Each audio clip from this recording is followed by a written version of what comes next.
much. Thank you very much.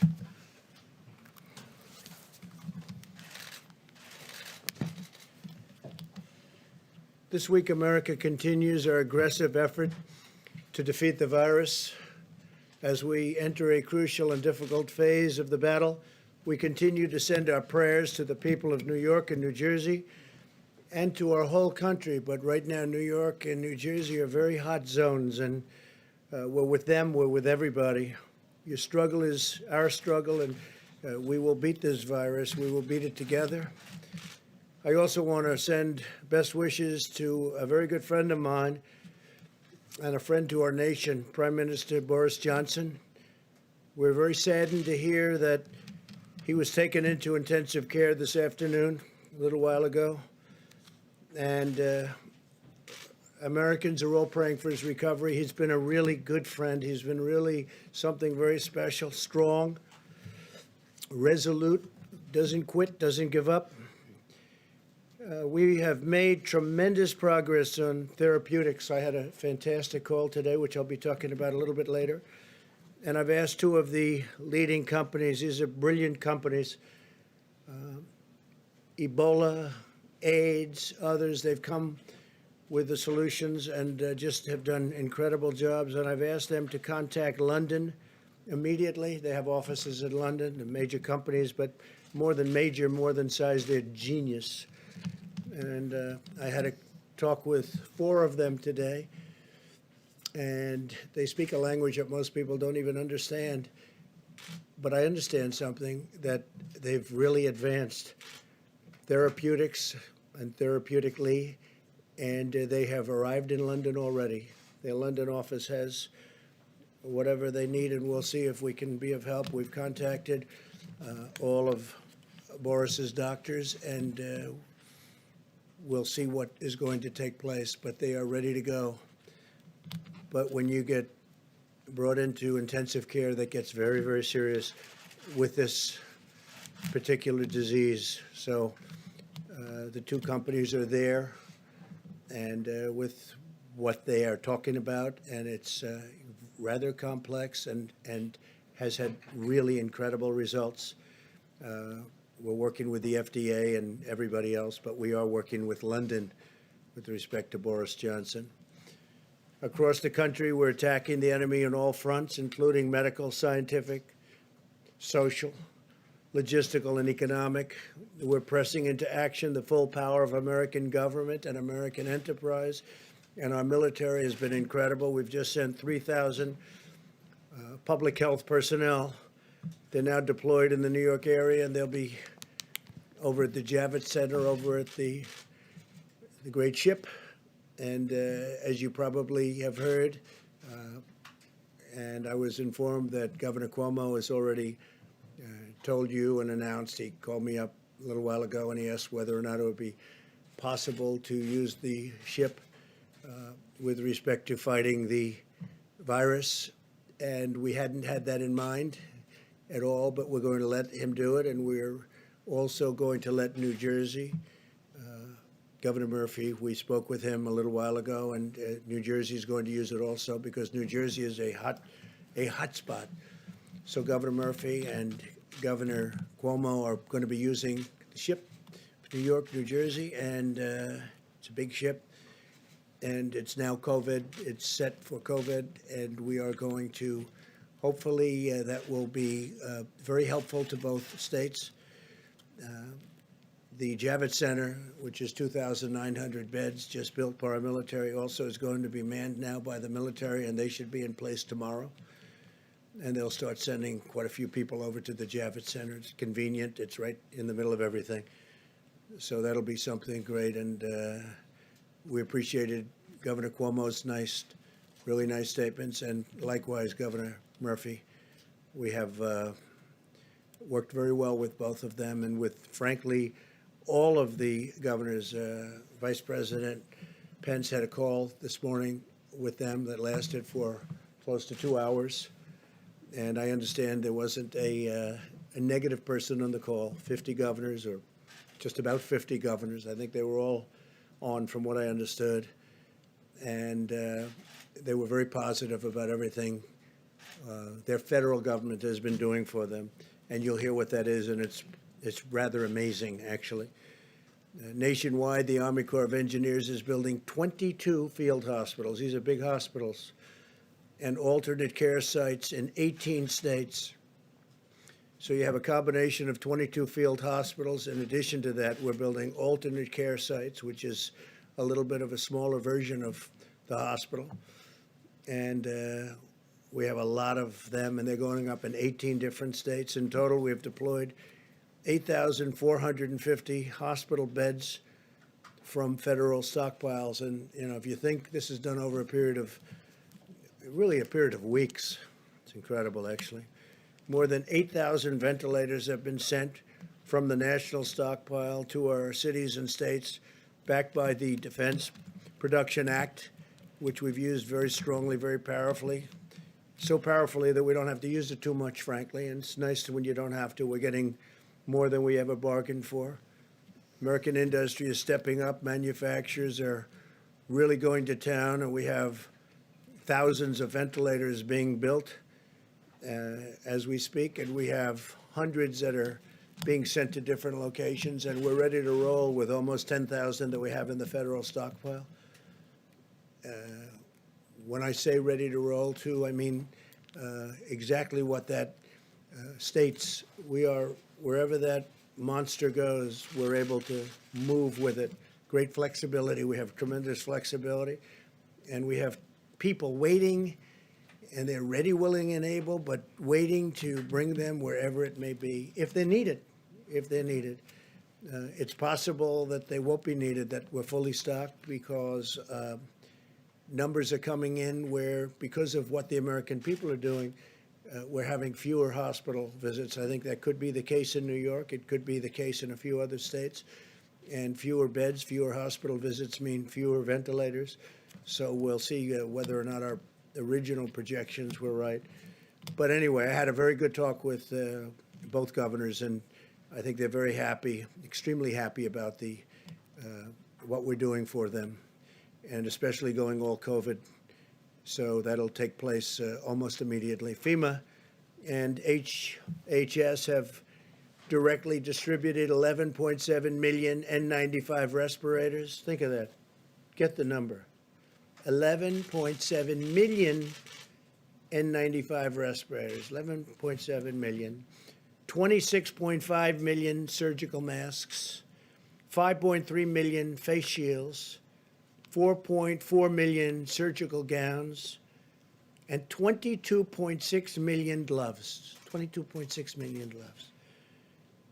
We have also arranged for vast quantities of additional materials to be allocated through donations and existing supply chains. We've also given tremendous medical material and supplies throughout the 50 states and territories.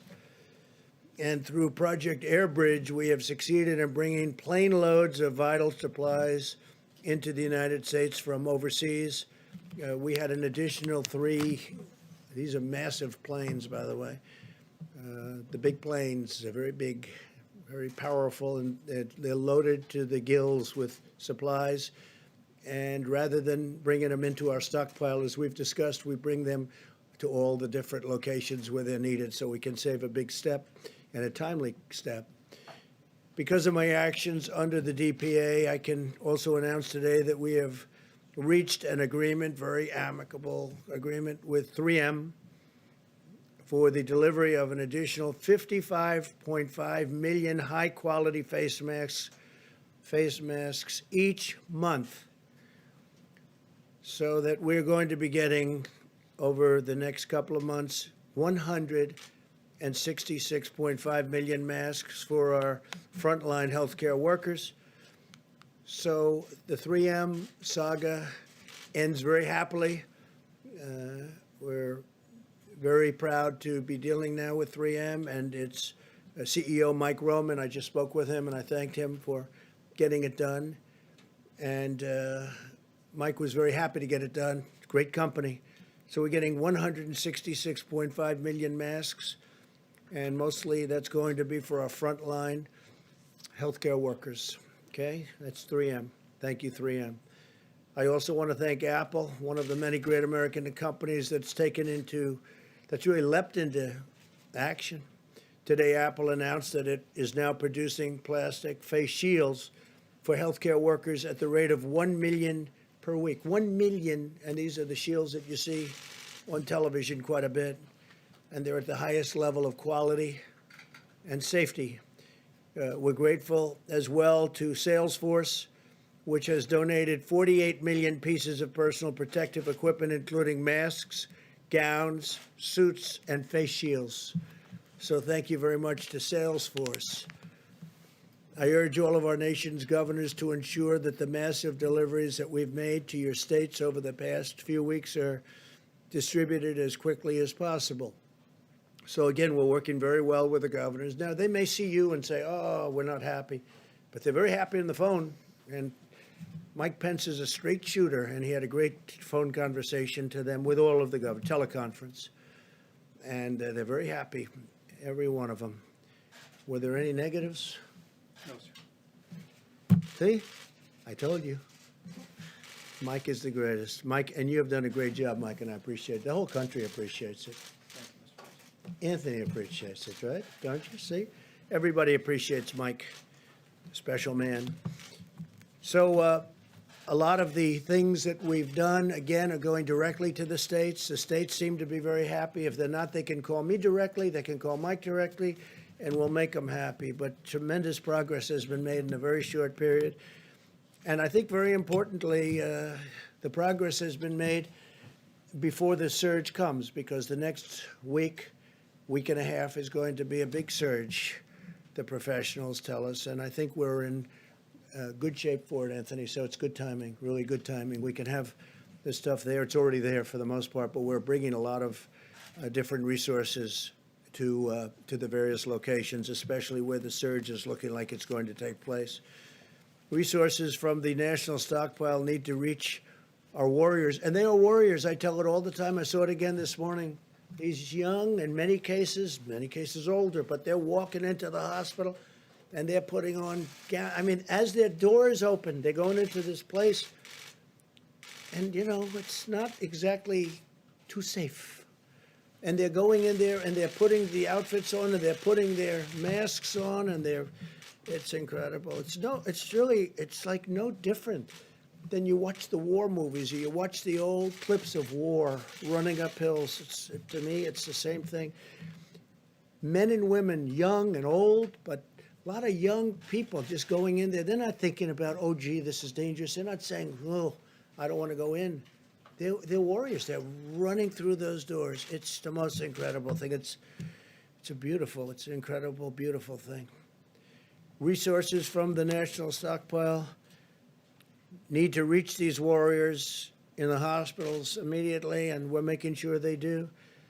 And again, the states have that responsibility, but we're working with the states, and we're getting the states a lot of things that they can distribute, or when they tell us, we bring it directly to the hospital from the federal stockpile or from the planes that land, without even going to the stockpile. If any state's having difficulty distributing supplies, we urge you to use the National Guard to assist in the delivery. And I have to say, you have done a fantastic job.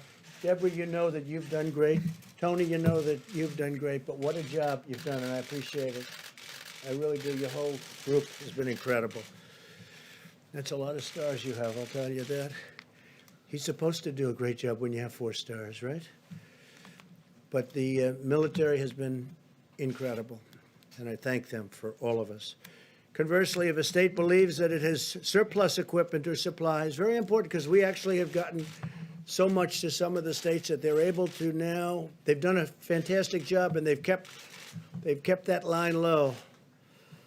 And we have some states that have surplus equipment and supplies, and they're working with us to rapidly redeploy those supplies to areas of greatest need. We thought that might happen.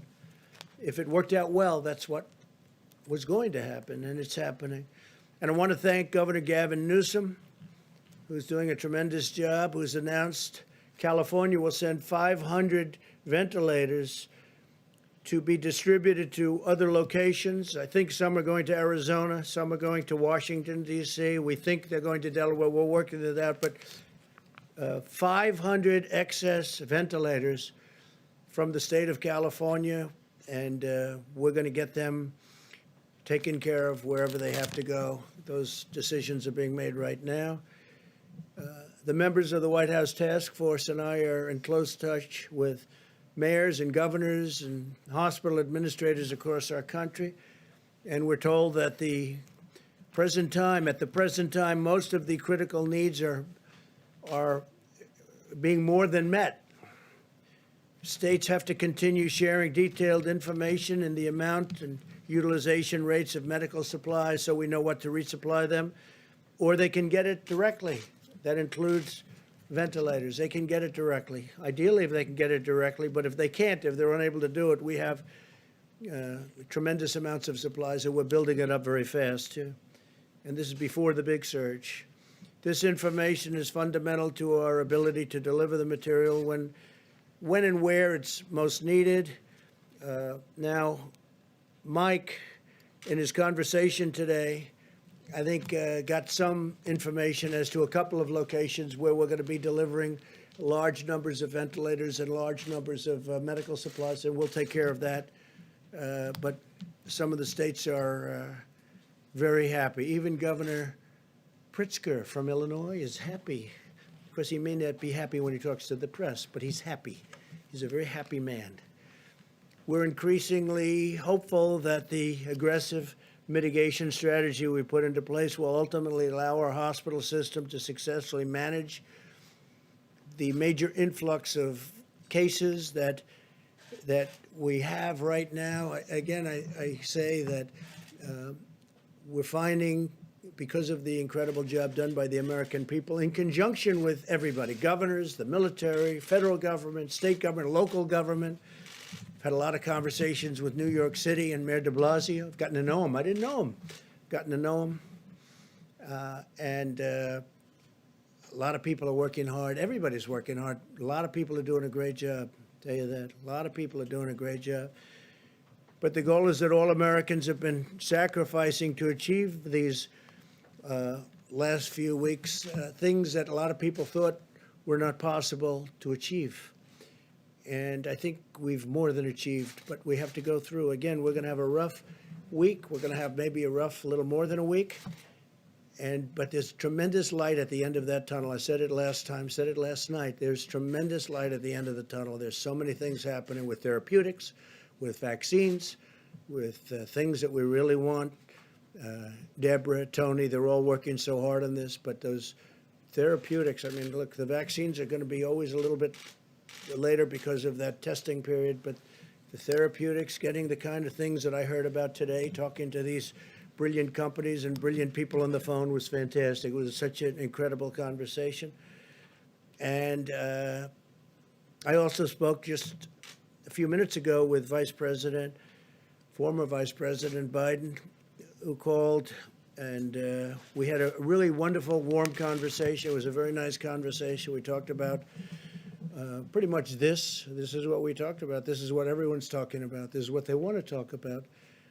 And he gave me his point of view, and I fully understood that. And we just had a very friendly conversation. Lasted probably 15 minutes. And it was really good. It was really good. Really nice. I think it was very much so.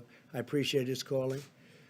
As we continue our efforts to develop treatments and cures this afternoon, I spoke with leaders of the American pharmaceutical companies, and just to give you their names, Amgen, Genentech, Gilead, Regeneron. These are four of the greatest in the world for doing exactly what they're doing. And currently 10 different therapeutic agents are in active trials, and some are looking incredibly successful, but we have to go through a process. And it's going to be a fairly quick process, I will tell you, based on what the FDA told me. And another 15 are in plans for clinical trials. So they're advancing rapidly. And today, a second company announced that the FDA has authorized its vaccine candidate to begin clinical trials. So you have Johnson & Johnson is already there. I believe they're the one that's first. And now we have a second company that just announced, and was just approved. So we have two companies at that level for the vaccine itself.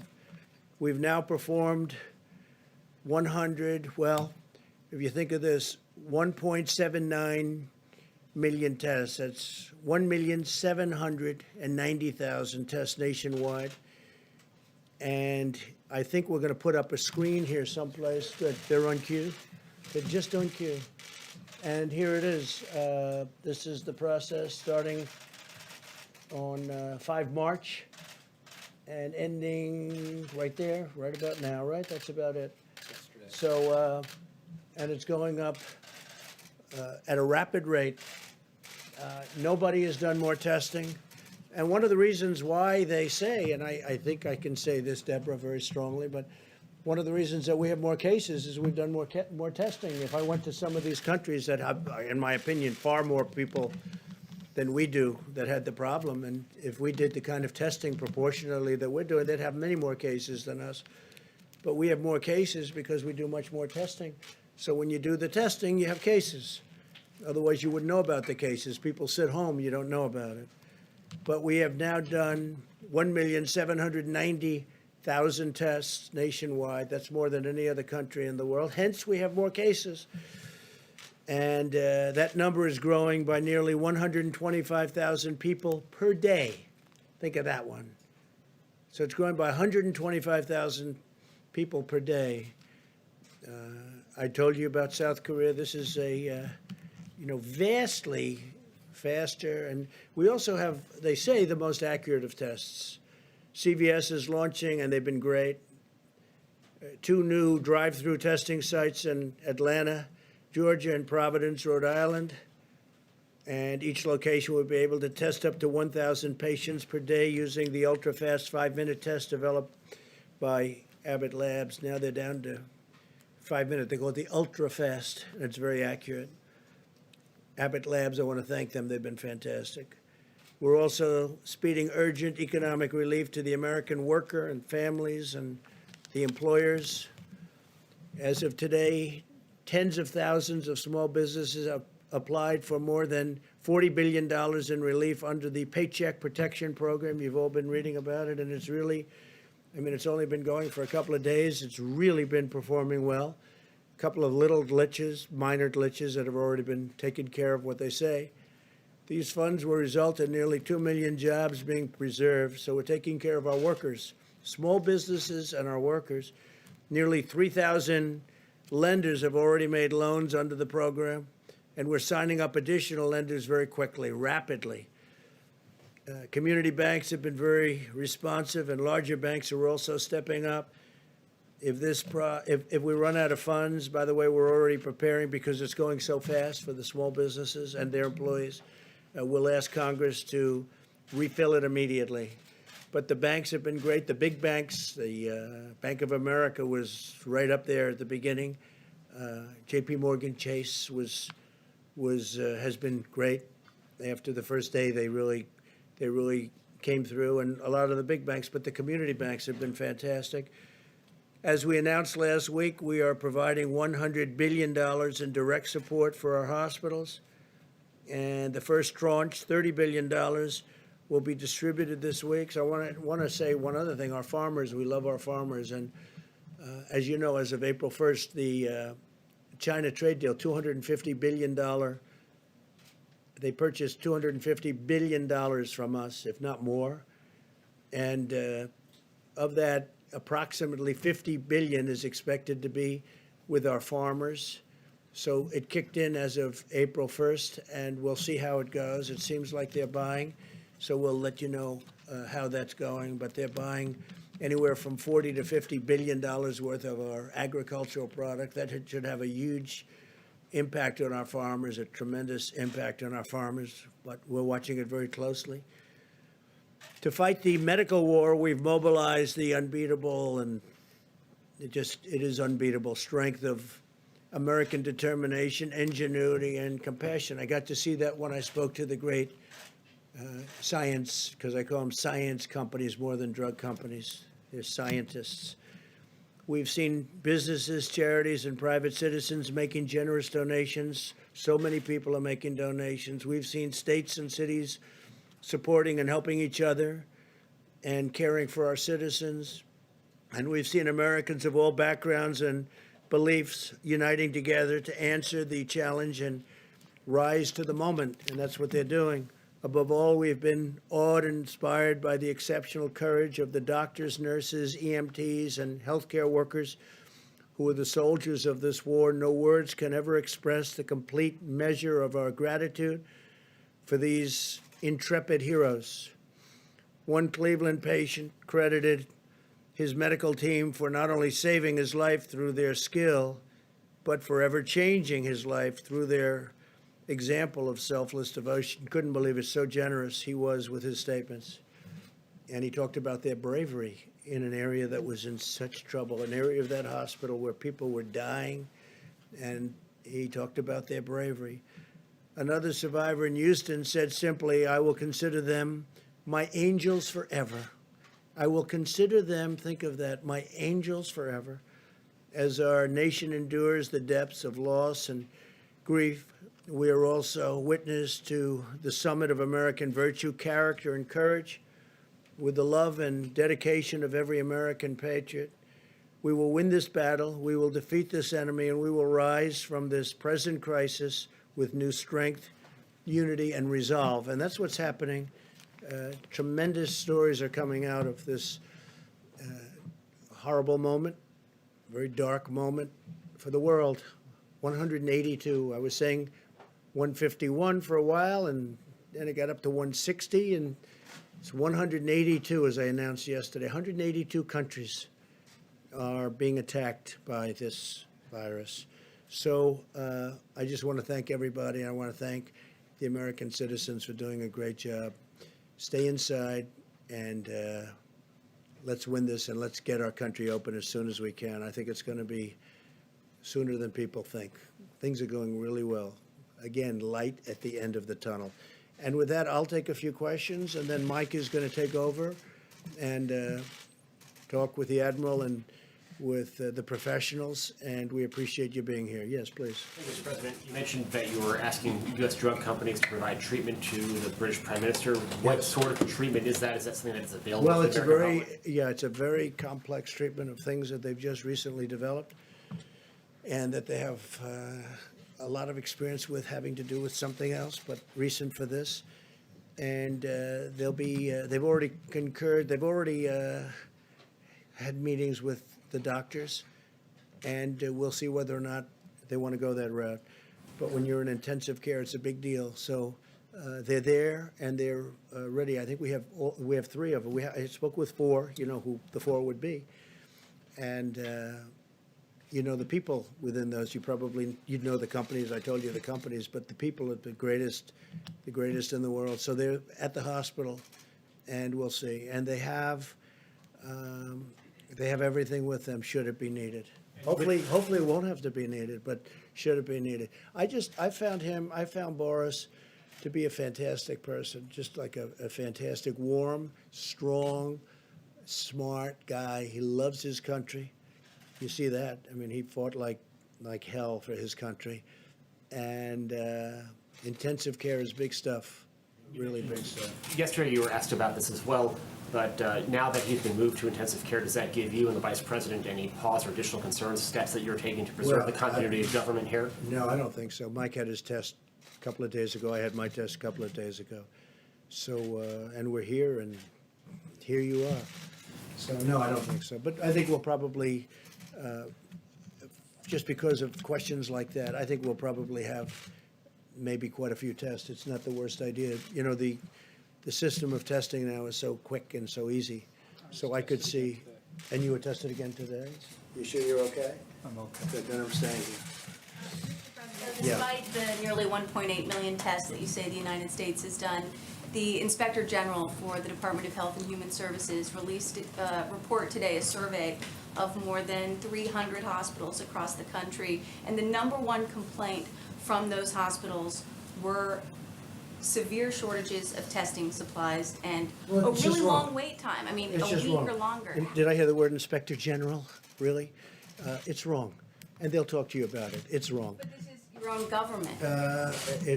Well, where did he come from, the Inspector General? What's his name? It came from the Inspector No, General what's his name? report.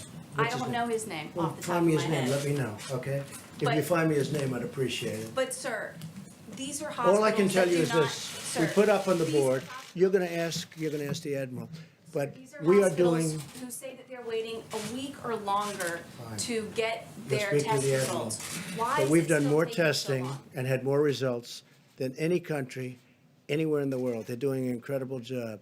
Now they're all calling us, they want our testing.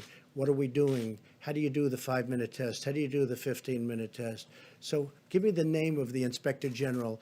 Could politics be entered into that? Go ahead, This please. is our, Go ahead. Thank you, sir. Are you worried about retaliation to your decision to ban export of medical goods, like Indian Prime Minister Modi's decision to not export hydroxychloroquine to the United States and other countries? I don't like that decision. If that's, I didn't hear that that was his decision. I know that he stopped it for other countries. I spoke to him yesterday. We had a very good talk, and we'll see whether or not that's his. I would be surprised if he would, because India does very well with the United States. For many years, they've been taking advantage of the United States on trade. So I would be surprised if that were his decision. He'd have to tell me that. I spoke to him Sunday morning, called him, and I said, we'd appreciate your allowing our supply to come out. If he doesn't allow it to come out, that would be okay, but of course, there may be retaliation. Why wouldn't there be? Yeah, please. Thank you, Mr. President. The Paycheck Protection Program has gotten off to a confusing start for small I don't think businesses so. I think it's done very well. Wells Fargo has stopped taking applications. Bank of America Not initially anymore, they haven't. prioritized taking applications from clients that were already Bank of borrowers. America has So- been the leader, taking tremendous numbers of applications. And of course, there may have been, they wanted to have a slightly different application. They wanted to have a little different information. But Bank of America has been a leader. They're number one in terms of applications. I wish you'd ask the question differently. Why don't you say it's gotten off to a tremendous start, but there are some little glitches, which, by the way, have been worked out. It would be so much nicer if you do that. But you're just incapable of asking a question Sir, what in a oversight positive measures way. is the federal government It's putting already in done, place it's already to done. ensure that there is It's taken the fairness? measures. It's taken the measures. And we may even do a different system, not with this. We're going to have to probably add more money to this to save and to keep our small businesses going and to keep the employees of those small businesses working. But it's such a positive event, and you ask it in such a negative way. It just, I wish we had a fair media in this country, and we really don't. Speaking of unfair, go ahead. Mr. President, the acting Secretary of the Navy told the crew of the USS Roosevelt that Captain Crozier was either, quote, too naive or too stupid to be in command. Is it appropriate for the Chief Officer of the Navy to be speaking this way about this captain? Is this Well, I the haven't right way- heard it exactly. I haven't heard. I heard they had a statement that was made. If that were the statement, it's a strong statement. Look, the letters shouldn't have been sent, and certainly they shouldn't have been leaked. This is a military operation. I must tell you, I've heard very good things about the gentleman, both gentlemen, by the way. I will say this about both gentlemen. And I may look into it only from the standpoint that something should be resolved, because I'm hearing good things about both people. What might you look into, sir? I may just get involved, if it's okay with you. Who you mean you Yeah, might- because you know what? You have two good people, and they're arguing. And I'm good, believe it or not, at settling arguments. I'm good at settling these arguments. So I may look into it in detail, and I'll be able to figure it out very fast. But that was a statement. It's a rough statement, but look, Reinstate him look, if you look. decide it was- Letters should not have been sent to many people, unclassified. That was a mistake.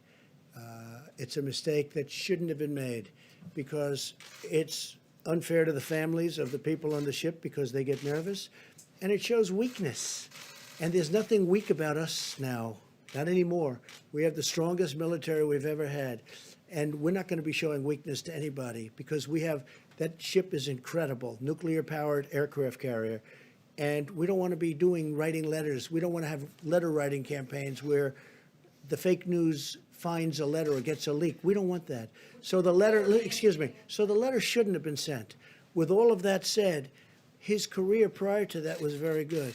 So I'm going to get involved and see exactly what's going on there, because I don't want to destroy somebody for having a bad day. Okay, does that make sense? Okay. Mr. President, Vice President Biden's spokesperson said that he made some suggestions to you about actions that you could be taking to He deal did. with the He pandemic. did. We had a very good talk. We agreed that we weren't going to talk about what we said, but we had a very, very good talk. It was a warm talk. I enjoyed it. I hope he enjoyed it too. And it was short. It was 15 minutes. Did he have good suggestions? Anything that you're going to do? Well, he had suggestions. It doesn't mean that I agree with those suggestions, but certainly he had suggestions. And I also told him some of the things we're doing. But the conversation was a friendly, very friendly conversation. Yeah, please. Thanks a lot, Mr. President. You've mentioned, other members of your task force have mentioned, over the course of the next 2 weeks, it's going to be a very difficult time for our country in terms of fatalities. And there, It will be a difficult week and a half. and there are a number of governors who are close allies of yours, Mr. President, who have refrained thus far to have these stay-at-home orders. And Dr. Fauci, who of course is on your task force, has said that True. the states that don't have stay-at-home orders are putting themselves at risk and the country at Well, risk. if Dr. Fauci said that, I would be inclined to call them up. You know, we do have a constitutional problem in doing that. You understand that. I mean, there's a double-edged sword. You understand. I can do it, but it is a constitutional. You can say federalist. You can say there's lots of different reasons where I would rather have the governors do it, make their own determination. They're smaller, and not in all cases, but sort of they're smaller cases. But I'm not sure 100% that Dr. Fauci said that, but you can ask him. Tony, you want to say something, please? So I had good conversations with the governor of Nebraska and the governor of Iowa here, and it's interesting that functionally, even though they have not given a strict stay-at-home, what they are doing is really functionally equivalent to that. And we had a really good conversation with both of the governors, and when I had mentioned that, I think there was a public response that they weren't really doing anything at all, and they really are doing a very good job, both of them. Those are the only two that I spoke to, but it was a really good conversation, and I want to make sure people understand that just because they don't have a very strict stay-at-home order, they have in place a lot of things that are totally compatible with what everyone else is doing. If I could ask a question, Dr. Fauci, before you. Go ahead. About getting back to normal, you said you wanted to get back to normal as soon as possible. Will we truly get back to normal in this country before there's an actual vaccine that's available to everybody? How do you start lifting the restrictions safely? Yeah, well, John, if back to normal means acting like there never was a coronavirus problem, I don't think that's going to happen until we do have a situation where you can completely protect the population. But when we say getting back to normal, we mean something very different from what we're going through right now. Because right now we are in a very intense mitigation. When we get back to normal, we will go back gradually to the point where we can function as a society. But you're absolutely right. I mean, if you want to get to pre-coronavirus, that might not ever happen in the sense of the fact that the threat is there. But I believe with the therapies that will be coming online and with the fact that I feel confident that over a period of time we will get a good vaccine, that we will never have to get back to where we are right back now. So if that means getting back to normal, then we'll get back to normal. I think that with the therapies, and I think that with the vaccines, which I have total confidence are coming, and I'm dealing with the companies. I'm talking to Johnson & Johnson. I'm talking to all of them. I think that when you add the tremendous stimulus that we're giving, like, for instance, deductibility for restaurant expenses for restaurants and entertainment, the money that we're talking about for small businesses and employees to keep everybody working, and other things that we're frankly working on right now, which are going to be great for our people. I think when you add that to it, I think we could get more than back to normal from an economic standpoint, actually be better, but more than back to normal. But I would agree that we'd love to see a vaccine, but immediately would love to see a therapeutic. And I think we're getting very close. Do you think you'll be able to lift restrictions on April 30th? Right now, I they've don't want to extended them. comment on that, but I can tell you that we certainly want to try. We certainly want to see what's going on. We're doing very well. Look, you look at those, you look at most places where that, you can call it the bump, you can call it the hill, you can call it the mountain, you can call it whatever you want to do it. It's very flat. You take a look, and that was done through mitigation. That was done through a lot of good work. And that far exceeded our expectations before. I mean, people can't even believe how low some of those bumps are, some of those hills are. They're very surprised. Now, you have a couple of tough ones. New Jersey's been very tough, and New York has been very tough. They're crowded in, it's tight, it's tougher. But far exceeding, California far exceeds, Washington State far exceeds. You look at so many of these states, how well they're doing. The 8 states, by the way, and I haven't spoken to the governors, but Tony's so right. They may not have it from the standpoint that they're saying it, but those people are practicing it, and they're doing a fantastic job. Take a look at where they are in terms of the levels, but take a look where they are. So, but if I thought it was something that, and I've looked at him, and I've looked at him very carefully, looked at him today, looked at him yesterday, from a constitutional standpoint, I'd love not to get involved with that. And not from a legal standpoint, just from a moral, constitutional standpoint. Because legally, I can. But morally, I believe in our Constitution, much more so than most people. And I'd love to be able to let the governors do what they have to do. Those states are doing a fantastic job, all 8 of them. They're doing a fantastic job. So we'll see what happens. As for your question, you fully understand what I'm saying, so thank you. Yes, please. Hi, I have 2 questions, if I may, one from somebody outside the room. But first, can I ask, do you think Boris Johnson, when he talked about shaking hands with hospital patients, did he downplay the threat of this virus too much? And do you know exactly what his current Well, I think position is? Boris was looking at it differently. He was looking at it earlier. He was looking at it like ride it out. There were many people thinking about riding it out, meaning, whatever it is, it is. But then you see what starts to happen, and the numbers become monumental, and they decide not to do that. We actually moved early. We moved early because of what we did with respect to the ban on China coming in, and then Europe coming in. That was an early ban, too. And then UK. No, he waited a little while, and he felt that, but he got, he made a decision very quickly thereafter to do what they did, and they've gone to a very strict lockdown. But they're suffering greatly as a nation right now. They're going through a lot. They're a nation that's having a difficult time. But I've gotten to know him. He's just such an incredible guy. It was just so shocking to see that, because you know what that means. Intensive care is a big deal with regard to what we're talking about. That's a very big deal, very scary deal. Yeah, please. Jeff. Just somebody who can't be in the room due to social distancing has asked me to ask a question. It's Thomas Howell of the Washington Times.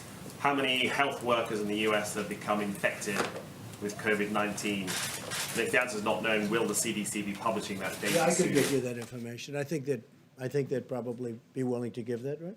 Yeah, we could get you that information. Jeff, please. Mr. President, OPEC is meeting on Thursday, and Yeah. they have said that they are willing to make a cut in production if the U.S. chips in as well, which suggests that they want you to ask U.S. producers to do an Well, you're the first orchestrated one that's cut. told me that. I don't know. We'll have to make that decision. And maybe we will, maybe we won't, but we'll have to make that decision. But you would- I think the cuts are automatic. If you're a believer in markets, I can guarantee you there's a cut from pre this condition. Look, this happened because of the virus. The virus knocked out 40%. It went down in 1 hour. I mean, literally, when places closed up, you're talking about a 40% cut.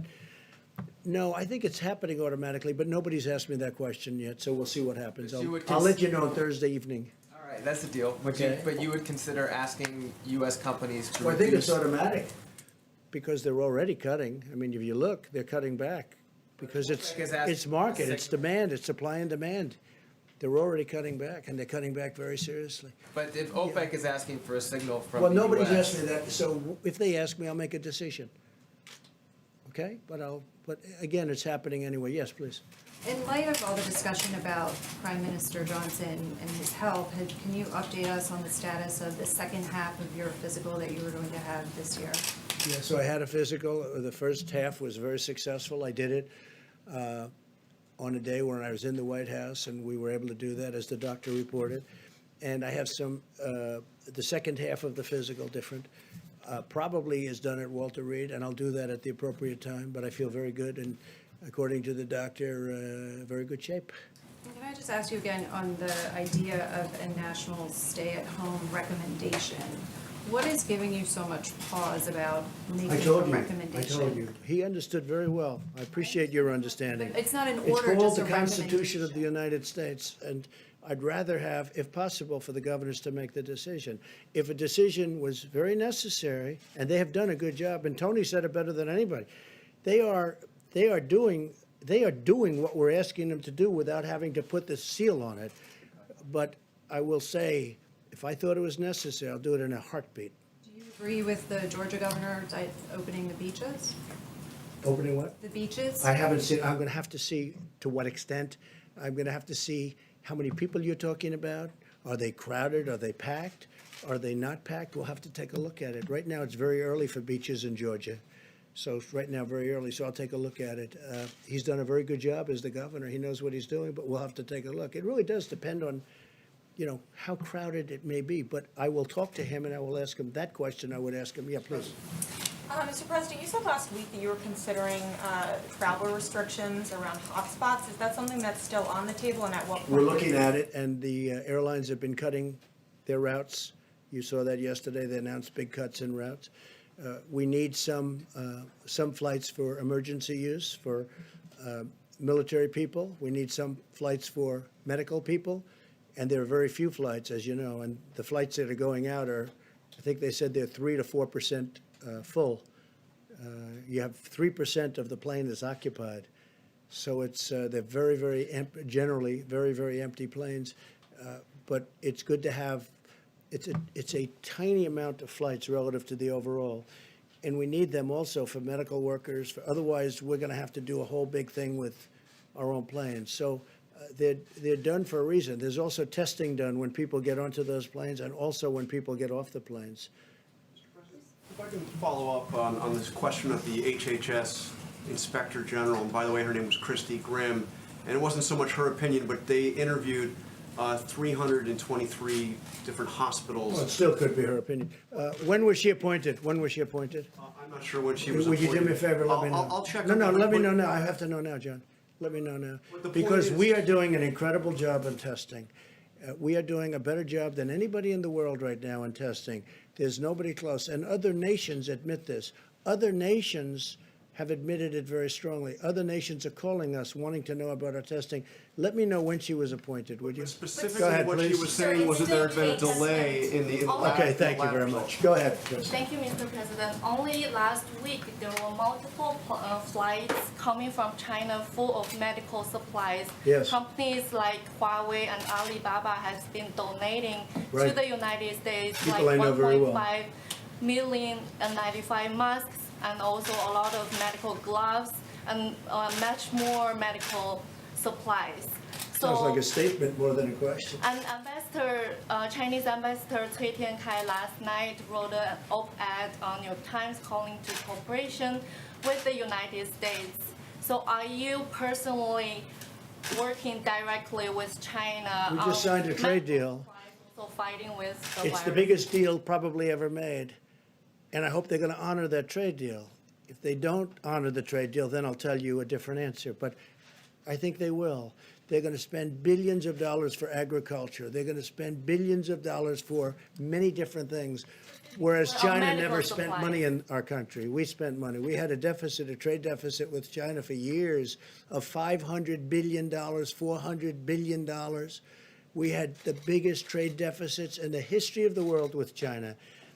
Now China's going to spend a lot, has agreed to spend $250 billion, many billions of dollars in our country, much of it going to farmers and manufacturers.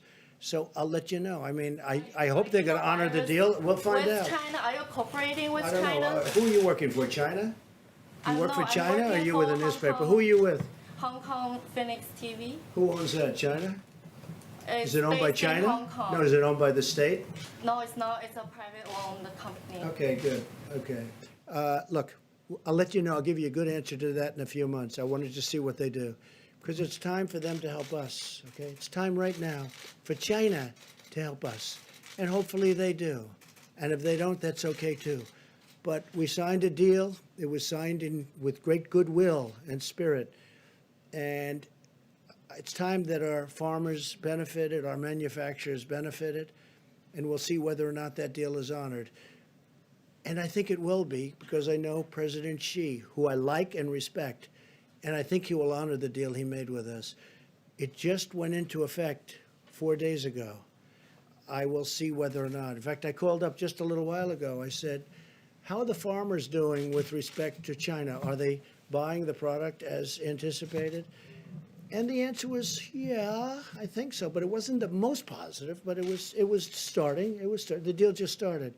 So I'll let you know. But, for many, many years, China ate our lunch because we had people in this position that I'm in right now that allowed China to get away with absolute murder.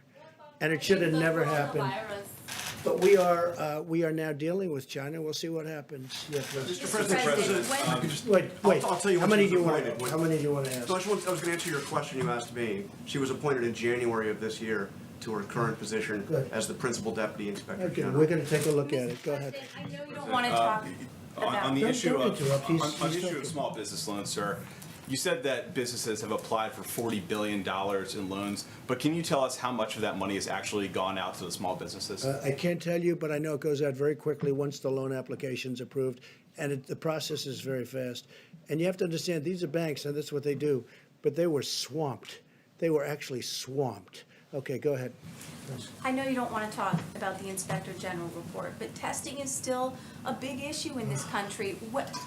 When can hospitals Put the expect? slide up again, please. When can Just put it up. hospitals expect to receive a quick turnaround of Are you these ready? test results? Are you ready? Hospitals can do their own testing also. States can do their own testing. States are supposed to be doing testing. Hospitals are supposed to be doing testing. Do you understand that? We're the federal government. Listen to me.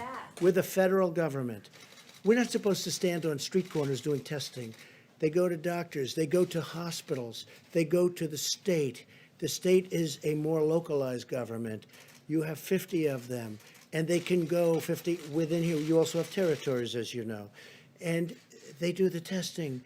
And if you look at the chart, if you take a look, did they put it up? Yeah, just take a look. And these are testing, and the results are now coming in very quickly. Initially speaking, the tests were old, obsolete, and not really prepared.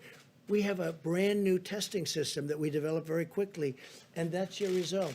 And you should say, congratulations, great job, instead of being so horrid in the way you ask a question. Please, go ahead. Mr. President, today. Yeah, I'd love to have the Admiral speak to that question. Yes, it's a great idea.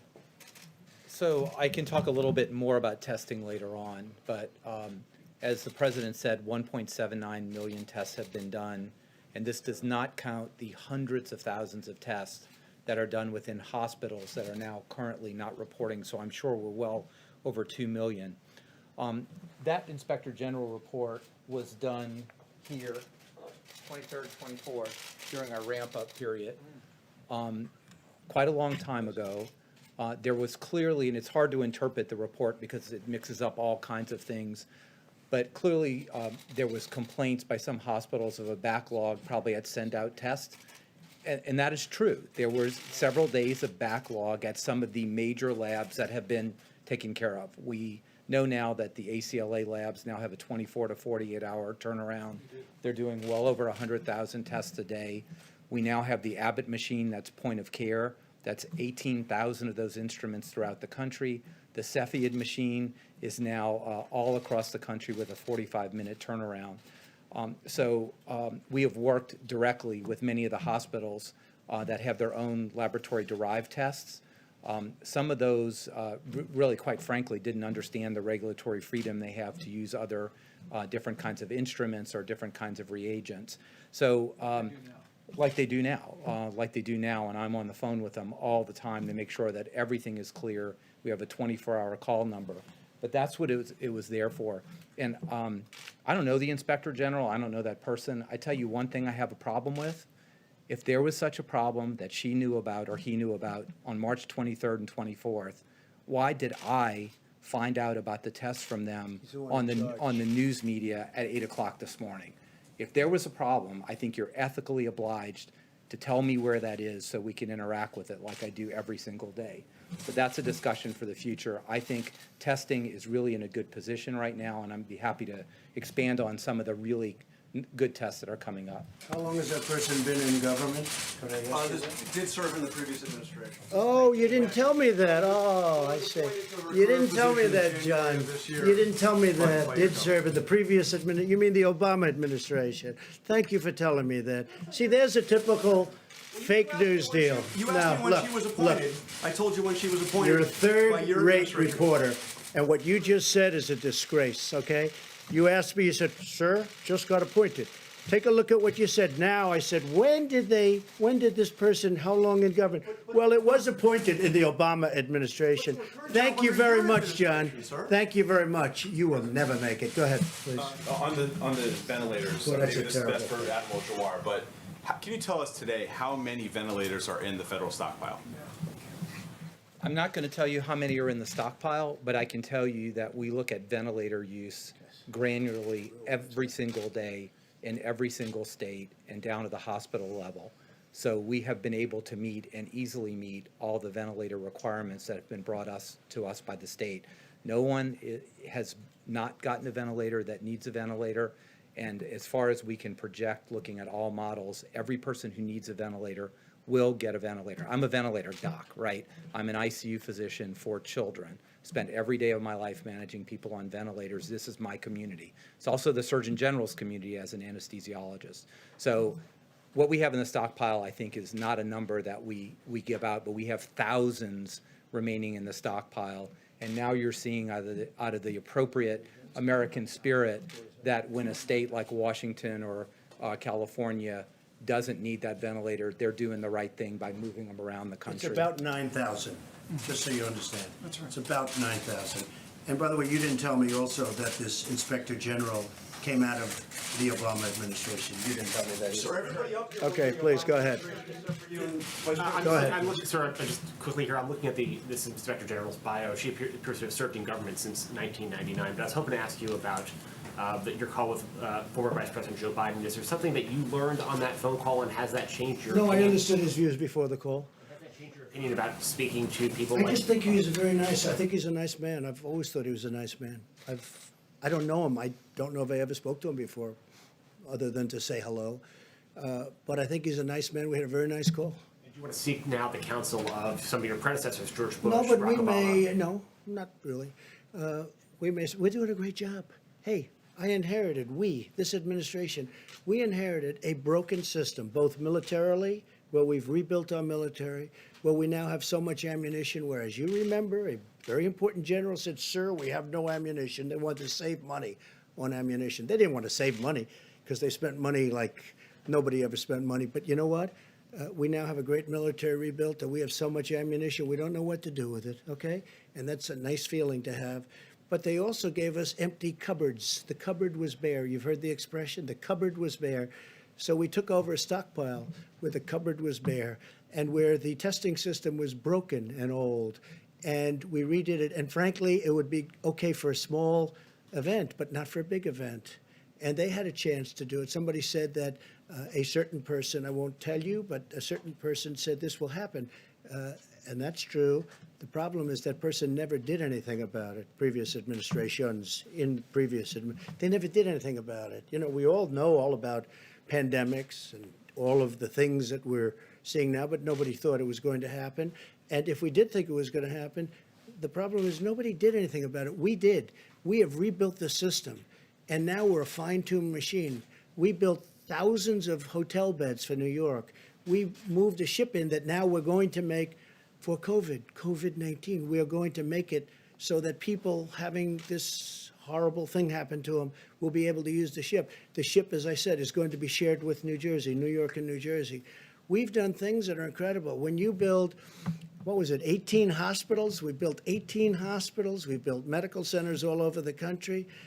And when you have Gavin Newsom and other governors who really have been very nice and generous in their statements, because they make the statements to the press, not just to my face. Others tell us how great we're doing, like the call that Mike had today. I heard from other people that were on the call. He said it was incredible. It was 2 hours, and everything was positive. They were so happy with what we've done. And we're ready to do more if they need it, because we're ready to march. The Admiral can tell you, we are sitting there with 9,000 ventilators, and we're ready to march when we see that we can move very quickly. As soon as we see that need, we can move very quickly. We're ready to march. We built a great system. The problem is the Democrats, like a guy like Chuck Schumer, who's a total lightweight, by the way. I've known him for a long time. He'll say, why don't you put a military man in charge? Military man? I have all military men. This man is doing an incredible job. We have 2 admirals, numerous generals. We have the Army Corps of Engineers. We have FEMA. We have this whole force that like nobody's ever seen before. We have a great military operation, and they've done an incredible job. And honestly, people should respect, because nobody's ever seen anything like what we've done. And what they end up with, forget about me, don't worry about me. I will only get bad. If I say, how many ventilators do you need, Governor? 1,000 would be great. I said, nope, I'm going to send you 10,000.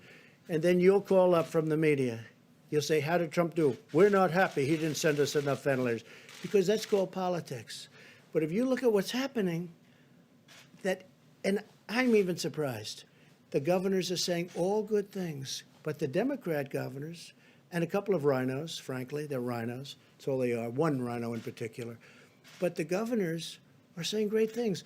He had a call that lasted 2 hours today. I heard about the call, not just from Mike. It was a perfect call. Now, I'm sure you were on the call, even though you're not supposed to be. I'm sure you were on the call, meaning some of the media was on the call, because they're constantly reporting the call. If they're honest, they will say it was a great call.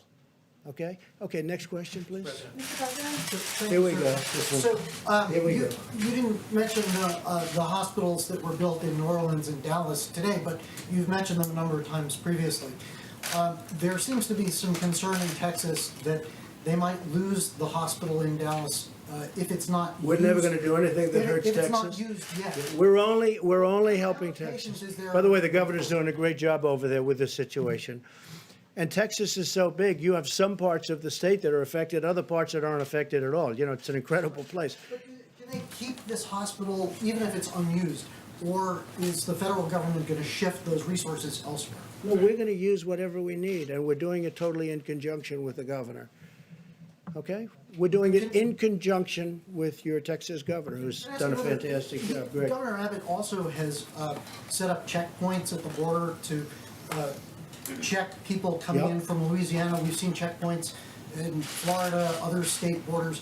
Americans are not Very really- few people are coming through our border, and you'll be happy to know we're up to mile 161 of the wall. Internal borders between states. Oh, I see, Americans okay. are not But used on the to border seeing- between Mexico, we have 161 miles of wall. About internal borders. Okay, good. Americans don't, they're not used to seeing border checkpoints between states. How much longer, and is that something that states have to deal with you? First, you want us to call 8 governors and tell them to do something. And then you're complaining that another governor is so strict that he actually checks the borders. I understand why he's doing that, because he knows who he has, and he doesn't want people coming in if they should maybe, not be to the liking of the doctors. No, I think look, he's done a great job. He's done a great job with this case, as have many other governors, but he's done a great job. One of the things I thought you were going to say is we've been very tough on our southern border, as you know, very, very tough. And part of that's because of the fact that we have so much, when you talk about 160 miles of new wall, nobody's coming through that, nobody, not even close. And we're building it rapidly. We will have, early next year, we'll have close to 500 miles of wall, which is what our goal was. Please, go. You mentioned Senator Schumer just a moment ago. He had a conference call today, and he said that he believes that a COVID-4 relief bill will be necessary. Do you share that belief, and what would be contained in such a I bill? don't know necessarily, but I certainly want to listen. And what I want to do is 2 things. A real infrastructure, not a Green New Deal, the carbon footprint. I'm not looking for the carbon footprint. We want to put people to work. But and frankly, for so many years, we've let our infrastructure go to hell because we were wasting all our money in the Middle East and other places, okay? I want to rebuild our country. I don't want to rebuild. We're tired. We've rebuilt, if you call it that. We're destroyed, frankly. What we've done is so crazy. What we have done, the direction that this country has taken is so sad. But we're in the Middle East for $8 trillion. And if you want to fix a pothole in a highway, you can't do it because they don't want to give you the funds. So we want to have an infrastructure bill, a real one, like in the vicinity of $2 trillion to completely rebuild our roads, our bridges, our highways, our tunnels, everything. And I'm totally open to listening to that. I'm also open to listening to and even putting forward, because we're going to be putting something forward, more money for our citizens because they've gone through trauma. This has been trauma. This came out of nowhere. And I say it and I'll say it again, we had the greatest economy in the history of the world. We had the most people working in the history of our country, almost 160 million people, far more than ever before. And then one day our professionals correctly came to us and they said, sorry, sir, we have to close down our country. And I said, say it again. Say it again. We have to close down our country. And the entire world closed down because of this hidden enemy. No, we're going to take good care of our people. It was not their fault. Dr. Birx to clarify something that she said on Saturday, Go sir. ahead. Yes, please. May I ask Dr. Birx to clarify something that she said on Saturday? If I may, Dr. Birx, this is a question that comes from a radio colleague of mine, Tamara Keith. And on Saturday, it sounded like you said that for the next week, people in high-risk areas should not even go to the market or the drugstore. Is that what you meant to say, or is that accurate? You know, out of respect for every single healthcare worker that's on the front line, whether they're a nurse, a doctor, a respiratory therapist, the phlebotomist, the persons who come in the rooms to clean, you know, out of respect for them, we as Americans should be doing everything possible. And what I meant was, if you can consolidate, if you can send one person, the entire family doesn't need to go out on these occasions. We really need, this is a highly transmittable virus. We've been saying that we want every American to know that what they're doing is making a difference, but we need to have solidarity of commitment from everyone to really, so, you know, maybe once every 2 weeks, we can do a grocery store and pharmacy shop for the entire family. So it was really about, we have to do everything we can. I know I see on the TV stations the level of human suffering in the hospitals. Dr. Fauci and I and Admiral Giroir have spent our lives taking care of others. We need to take care of each other now as Americans and do everything that's in those guidelines. And I know they're tough. I know incredibly how tough they are. My grandchild of 10 months got a fever of 105 this weekend. I'm the doctor, and I couldn't get there. I mean, so I'm trying to explain to my daughter how to listen to her lungs, how to listen to her lungs, So and then the baby's lungs. You did not get there? I did not go there. Good, I'm very happy with that. Because of you two. I mean, when you can't take that kind of risk with the leaders of the country. Your grandson's okay? Daughter, but she's That's a coming lot out of of it. temperature, 105. Yes. But, you know, we're all, and that's just an illustration that I know you all are making sacrifices, and I guess I want everyone to take this seriously. So that was really a call of seriousness of how important this is and how we're starting to see the impact, but you can see what can happen when you come at this a little bit too late. And that's why the message, before you see it, before you have to see your hospitals and your emergency rooms overwhelmed, it is on us as a member of this community, of this country, to do everything possible to save one another. And so that was really what I was saying, and I will continue to say that, because I do believe it's making a difference. You can start to see it making a difference, but we have to do even more right now, because that will predict where we are 2 or 3 weeks from now.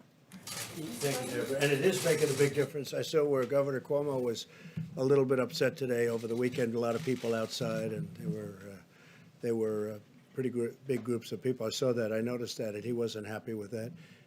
And I could understand that. Look, we have a short period of time. Hopefully, it's a short period of time to go, and let's get it done. Let's get it done.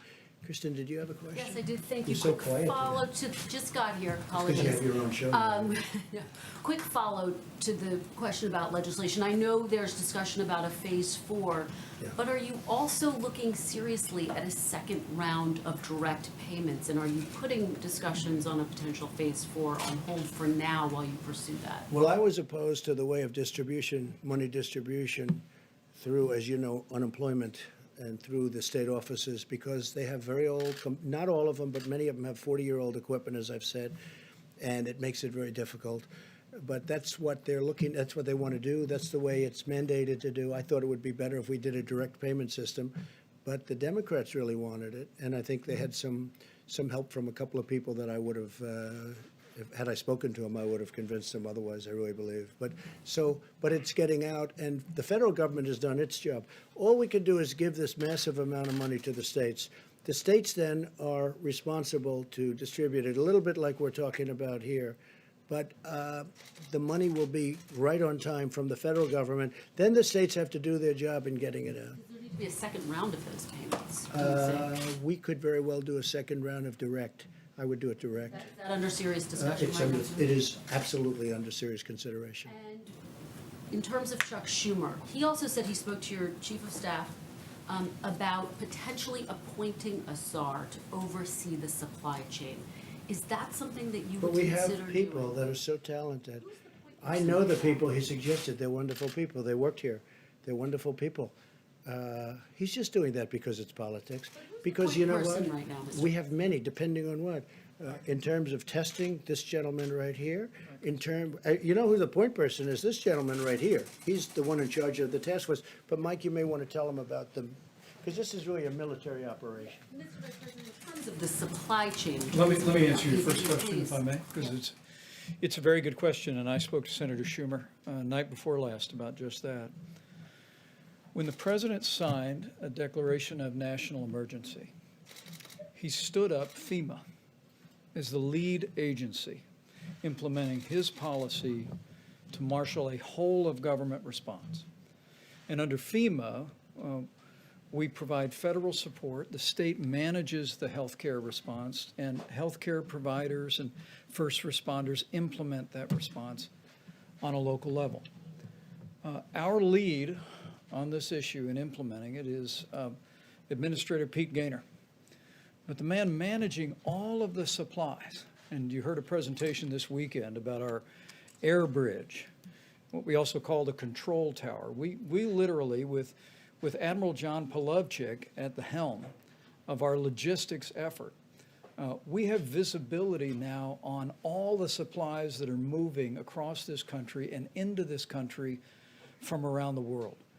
It really is extraordinary. I mean, when the president tapped FEMA to lead this effort, we essentially wanted to say, we want to organize this in a military fashion.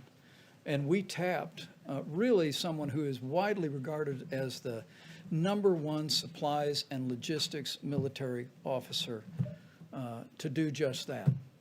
He really is an extraordinary individual. Admiral Juar has known him for a long time. And to be working with Admiral Polovchik, we speak every morning. Our team reviews the data. We go over that with Administrator Gaynor and Admiral Polovchik. We talk about an extensive team that's identifying supplies around the country and around the world. And then, as we were explaining to governors today, we work with the requests that are coming in from states with a priority on the areas that are dealing with widespread outbreak, like the greater New York City area, New Jersey, Louisiana, focus on Detroit, focus on Chicago and Illinois. And then what Pete Gaynor and Admiral Polovchik are doing is directing those commercial distributors to send the resources directly to the front lines of the battle against the coronavirus. It is an extraordinary system. And as I explained to the governors today, as I've explained to congressional leaders, who've made what I think is a good faith recommendation, that we organize this in a manner of military logistics. It's exactly what President Trump has done. And it's what we're doing every single day to make sure that healthcare workers, to make sure that the states that are dealing with a widespread outbreak of coronavirus can be confident that we're going to spare no expense, leave no stone unturned, and use this extraordinary apparatus centered in FEMA to get the people of our country what they need, when they need it, to battle the coronavirus. And Kristen, when Schumer makes a statement like that, he's only doing it for politics. He knows. We have the best generals, the best admirals, we have the best people. These are incredible leaders. These are vibrant people. They've done such a good job.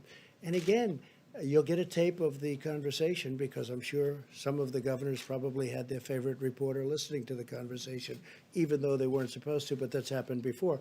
Just so you understand, we had a call today that was a beautiful call, everybody friendly, everybody happy. They also know in some cases we'll get them a little bit more, and if they need it, we'll get them a lot more depending on where this monster is going. But when Schumer does that, take a look at the past. Well, you know, you're going to have to tell me who. They certainly don't. Well, yeah, some Democrats, because they view this as a campaign issue. They want to make Trump look as bad as they can because they want to try and win an election that they shouldn't be allowed to win based on the fact that we have done a great job.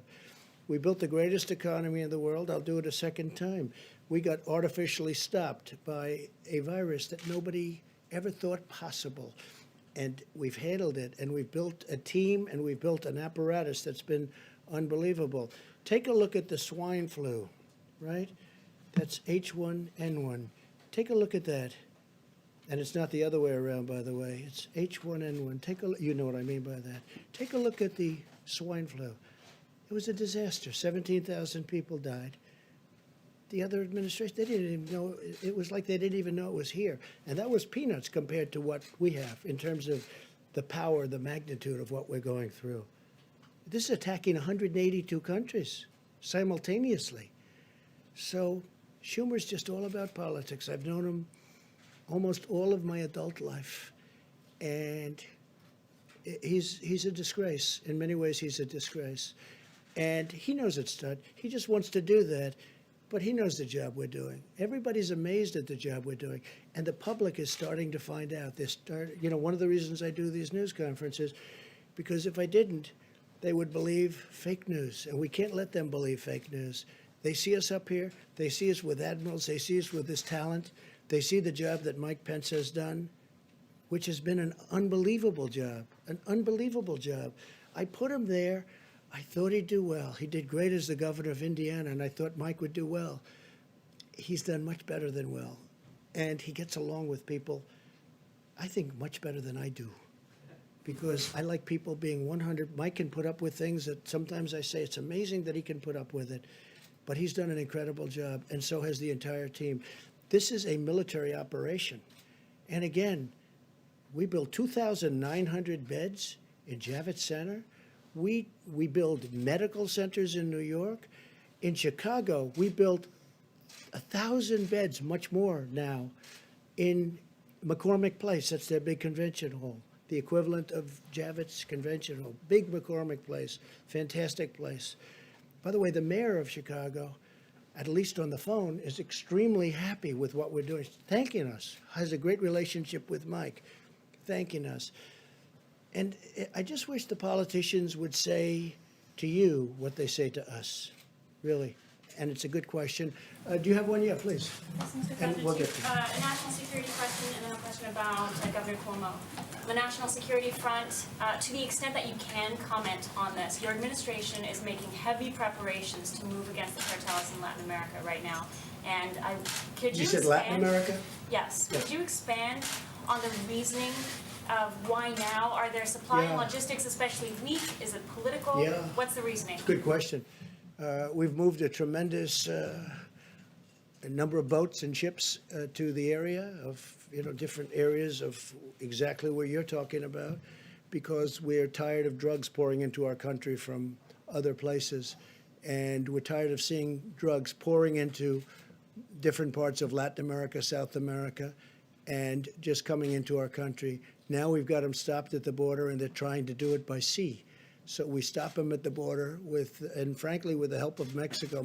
Mexico right now has 27,000 soldiers on our southern border. They never had any soldiers. They're doing that because I've asked them to do it. That's the only reason they're doing it.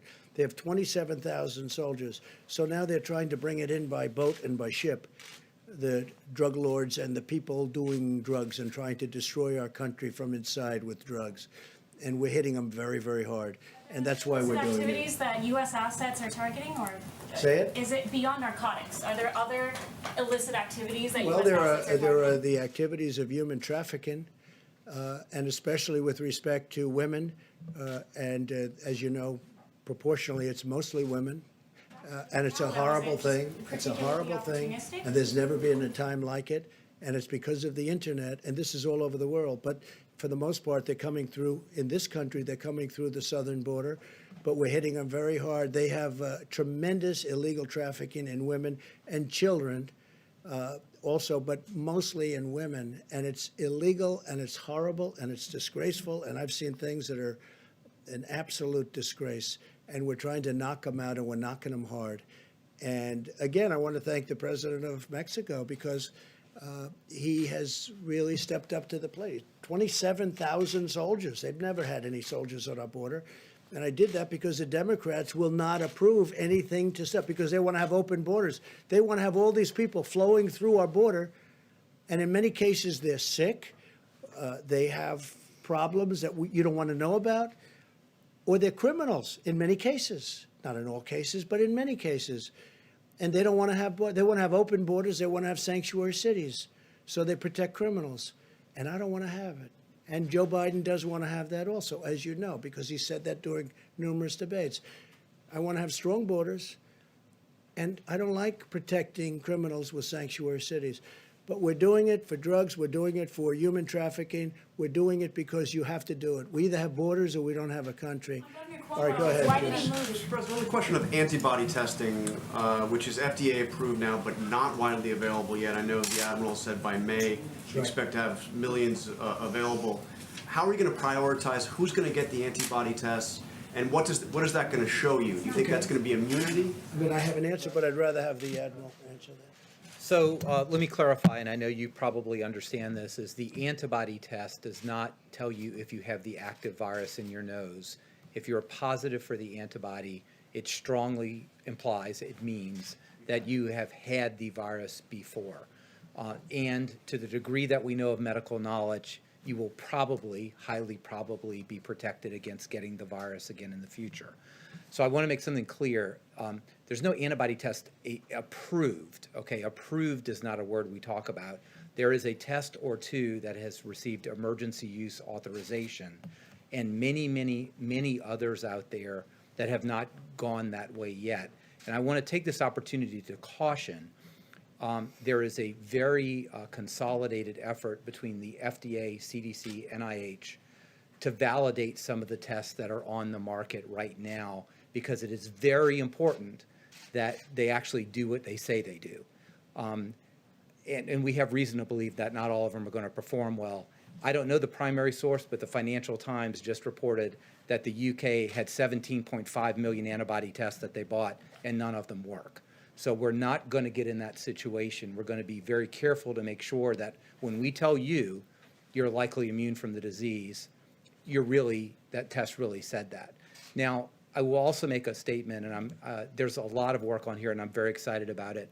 As opposed to the tests for a novel virus, the antibody type tests are very sophisticated technology, but they're old technology.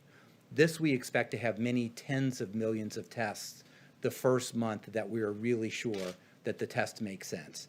So this allows for surveillance screening, and Dr. Birx is one of the world experts to understand, is 1%, 5%, 20% of Americans have been infected. But it also allows us to have very widespread tens and tens of millions of people screened with a finger prick on the spot.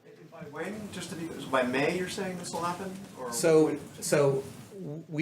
Science doesn't run on rails, right? So we need to make sure that the FDA, the NIH, which they're actively doing right now, assure that the tests that they're testing really do perform the way they should. And if things work out the way we believe they will, we will have millions on the market by May in a sophisticated way, in a prospective way, that we get the surveillance we need. We can test people to see if they've been exposed, immune, and go back to work. And a combination of that kind of test with the current kind of test we have now is how America opens back up. And how do you prioritize who gets those tests? I mean, tens of million, we're a country of 300 million. How do you determine who you're going to have that test? Well, we are having active discussions under the leadership of Dr. Birx and the task force, but you can imagine how that is, right? But with tens and tens and tens of millions of tests per month that are available, you could really do very widespread testing. But let me just give you an example. Which nobody else can do, by the way. No other country can do. I'll just give you one example. It would be very important to know if the virus is still circulating here, whether, for example, a healthcare worker or a long-term care nursing home worker is immune from the virus and can't carry it. Very, very important to protect our elderly in that situation. But also, if you haven't been exposed, to make sure that you really take precautions and maybe take care of the people who don't have the virus and you don't have the virus. So it's complex, but it's not complicated on how you go about looking this in different segments of society. And I don't want to take too much more time at the podium, but antibody tests are a different thing. They're coming. We're highly confident that this can be scaled very rapidly and provide us a bit of information we just don't have now. Jeff, go ahead. Mr. President, may I follow up on A what few you said? more, we'll do a few more. May I, And then Mike is taking over, and you're going to see some incredible work that's been done. Go ahead, please. may I please follow up on what you said with regard to Captain Crozier before? You said Yes. you didn't want to punish him for having a bad day. He had a bad day, or a bad week. Does that But mean? I don't, yeah, I'm gonna look into it, and I also think our Navy Secretary, he's a highly respected man. So sometimes that happens with people, and I'll take a look at it. What do you mean by that? Would you consider He had a bad reinstating day him? when he sends a letter out, and he sends copies all over the place, and it's not a classified letter. And it was very disconcerting to the families of the people on the ship, very disconcerting. So number one, they get worried and scared. It was weak. We don't want weak. But I'm going to take a look because I think he, looks to me like he's an outstanding guy. I looked at his whole, just a little while ago, I looked at his file.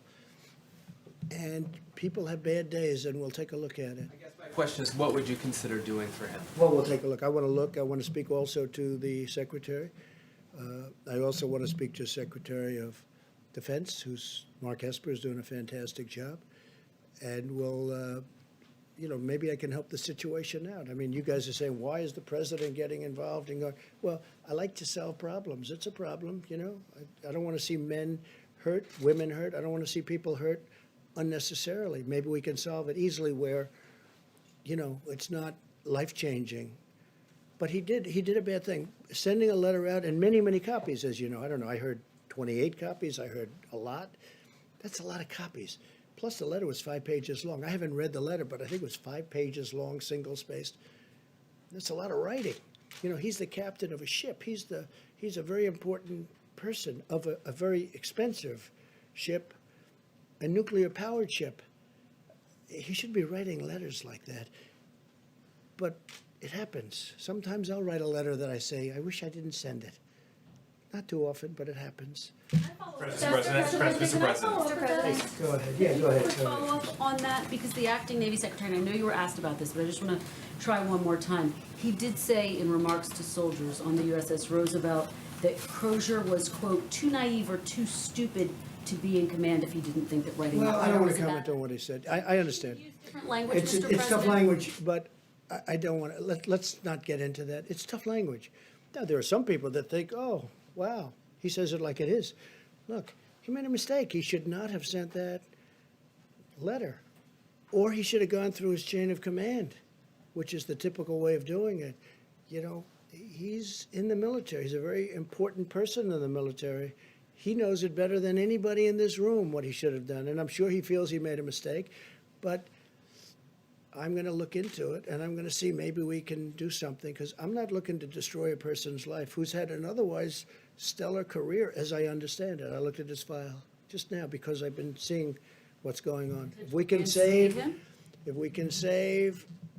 person's career. I don't mind going after a person if they did something wrong. And, but this was a mistake. He made a mistake. I'm not justifying what he did. He made a mistake. Shouldn't be sending letters. He's the captain. He's a very important person in the military. You don't send letters and then it leaks into a newspaper of all newspapers. That was a beauty, right? So you just don't do that. So it was a mistake. But I may get involved. I'll call Secretary of Defense and find out a little bit about it. And if I can help two good people, I'm going to help them. Sir, on Your the tone seems to have changed a little bit since Say Saturday. it. Your tone seems to have changed a little bit on the captain since Saturday. On the captain? Yeah, No, it is it hasn't. the I news mean, look. coverage or did Okay, somebody ready? speak to you on his behalf? I said when you asked me and when the question was asked the last time, I said, shouldn't have sent the letter. I haven't changed. He should not have sent a letter. And it should have, if there's a letter, it should go classified. It should go to his superior. And he shouldn't be jumping over his File, superior. sir. Did So somebody it ask hasn't you to? changed in that regard. The only thing that has played right up here with me is that I looked at his record. And he's been an outstanding person. If he wasn't, I wouldn't even be talking about this. He's been an outstanding person. He's had a very exemplary military career. I mean, he started off as a helicopter pilot. They called him Chopper. His name was Chopper. He was a great helicopter pilot. It's a tremendous skill. I know a lot about helicopters. And then he went to F-16s or F-18s, and he was a tremendous pilot. And then he's very smart. He studied nuclear energy, and he was fantastic, and very few people have the aptitude, they have the mentality to do that. Nuclear energy is very complex, it's very hard. Very few people can do it, and he did it well. And then he became the captain of a nuclear ship, right? He became if replacement cost, if you look at replacement cost, $18 billion a replacement cost, right? So he's got, on a replacement cost basis, an $18 billion ship. The President Gerald Ford, very expensive. That's, the nearest thing I can think of, but they're spending money on that one like nobody's ever seen. So he made a mistake. He made a mistake. And maybe we're going to make that mistake, not destroy his life. Okay, a couple of more. President, you mentioned medical professionals. You compared them to soldiers going onto the battlefield. Yeah.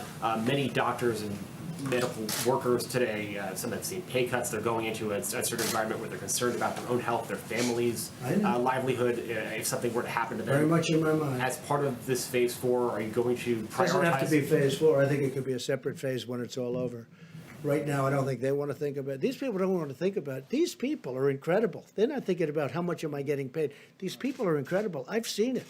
I see the spirit. I hear about it all the time. From Mike, from the Admiral, I hear about it all the time. These people are incredible. When it's all over, I do want to seriously think, maybe in the form of bonuses. These people are, what they've done is incredible.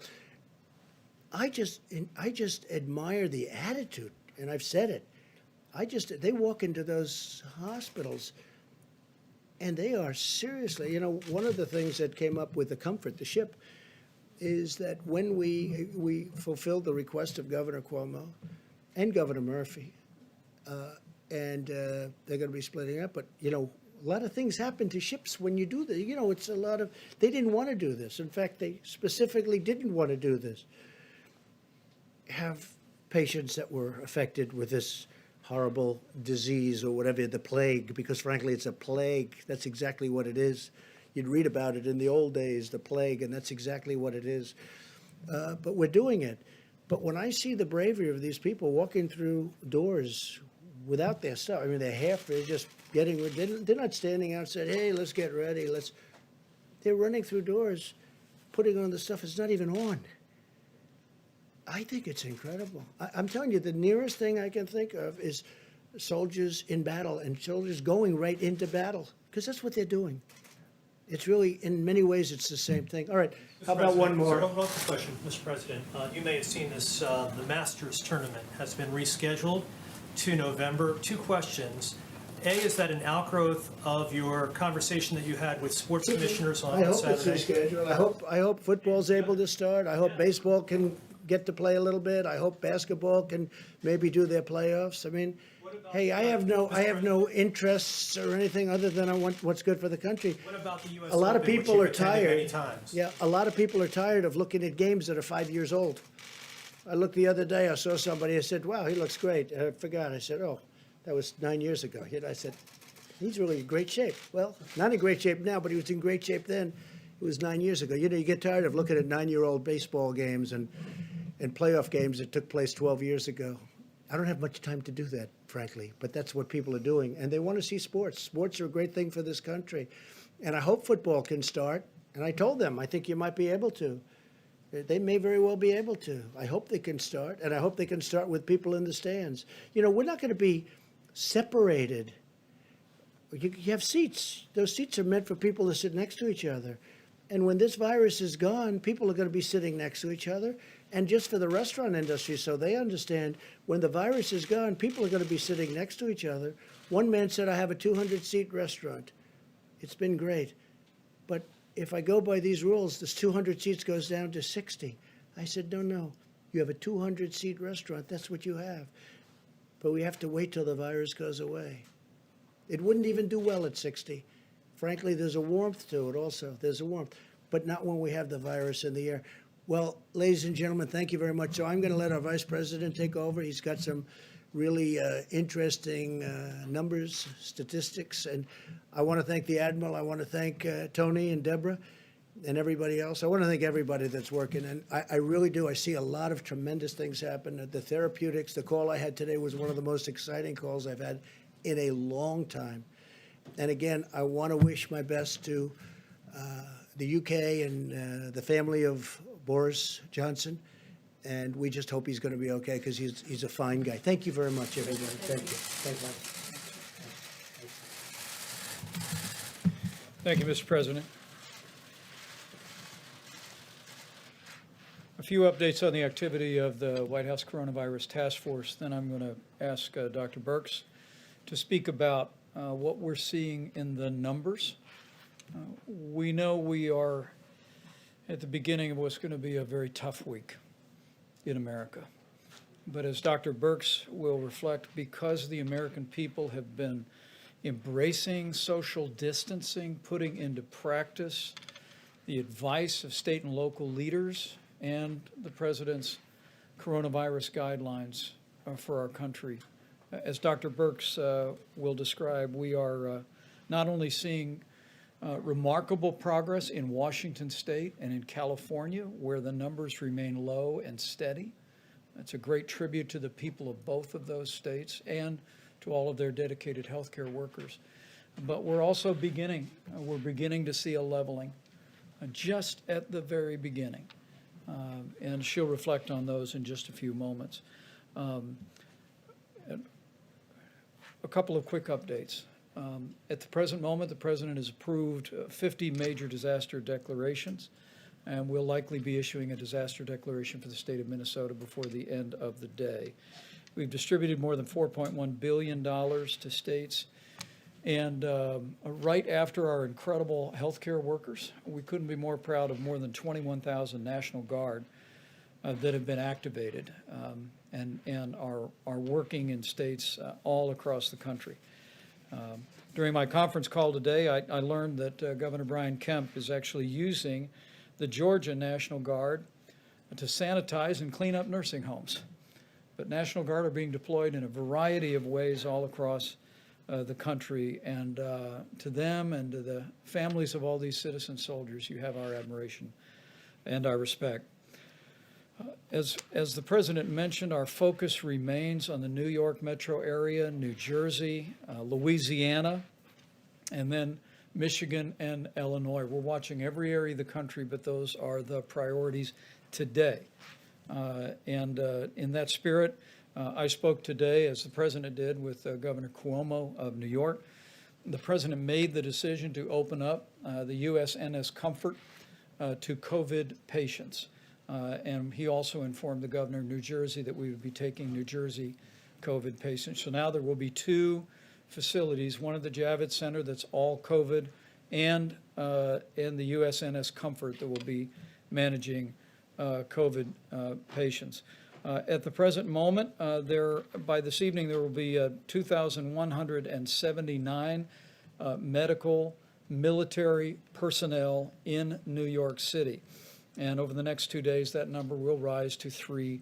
3,000. Speaking with the governor, speaking with Mayor de Blasio, the president and I were informed that while we have surged ventilators, we have surged personal protective equipment, that sending in some relief for healthcare workers was vitally important. And so again, I want to emphasize that those are medical personnel, doctors and nurses and medical assistants who are on the scene now and will continue to arrive to a total number of 3,000. I spoke to Governor Phil Murphy of New Jersey. New Jersey is very much in the forefront of the coronavirus in America today. We want to commend the governor for his extraordinary leadership in the state. During our briefing today, we learned about the progress that they were making and also about the governor's decision to temporarily reactivate retired healthcare personnel in the state. And just as a reminder of all that we're dealing with this weekend, Governor Murphy told me that New Jersey surpassed the number of lives that were lost on September 11th to the state of New Jersey. And it breaks our heart to think of that. And our hearts go out to all of the families of the more than 10,000 Americans who have succumbed to the coronavirus.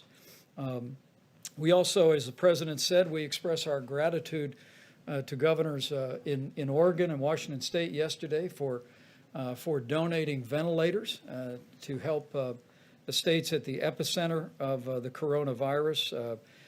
Governor Gavin Newsom of California donated 500 ventilators.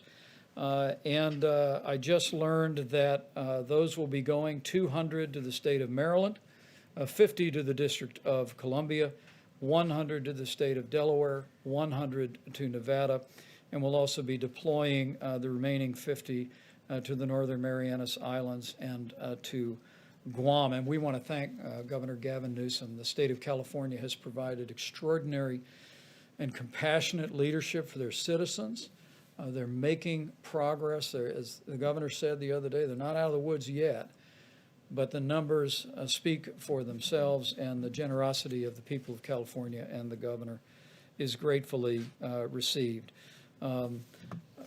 Beyond that, before I recognize Dr. Birx, let me just say that at the beginning of this challenging time, we want to challenge every American to continue to do what every American can do. And clearly, what we see in Washington and California, and what we are just beginning to see elsewhere, is put into practice the social distancing recommendations of the coronavirus guidelines for America. Listen to your state and local authorities. We really do believe that while this will be a week of heartache, it also is a week of hope. And as we see some of the cases beginning to level just for a day or two, it is our hope that what we have seen begin in the greater New York area and even in Louisiana and elsewhere will become a trend. But it only becomes a trend if every one of us continues to take ownership and continues to do our part for this 30 days to slow the spread. With that, I'll recognize Dr. Birx for the latest data, and then we'll take questions. Thank you, Mr. Vice President. I think you heard very clearly our concern in the New York, New Jersey metro areas. This also includes Connecticut and Long Island. As we talked about, we did see a significant increase in Sussex County over the weekend. The weekend numbers are always difficult. I want to be clear on that because sometimes case reporting is not as accurate over the weekend. So we'll be watching very closely today's numbers and Tuesday's numbers. We're also very course focused on the New Orleans metro area, and that includes the 3 parishes of Jefferson, St. John's the Baptist, and New Orleans proper, and of course the Detroit area, which is Oakland and Wayne. As we mentioned before, we're continuing to track very closely out of concerns of it potentially reaching logarithmic phase in the Chicago metro area, the Boston metro area, the DC and Baltimore metro area, Indianapolis, the Denver area, and 2 regions of Pennsylvania, Philadelphia and the Pittsburgh area, as well as Dallas and Houston in the Texas area. I had a very encouraging call because we also don't want to miss anything. Remember, I showed you a lot of states were very much under 25 and 50 cases per 100,000.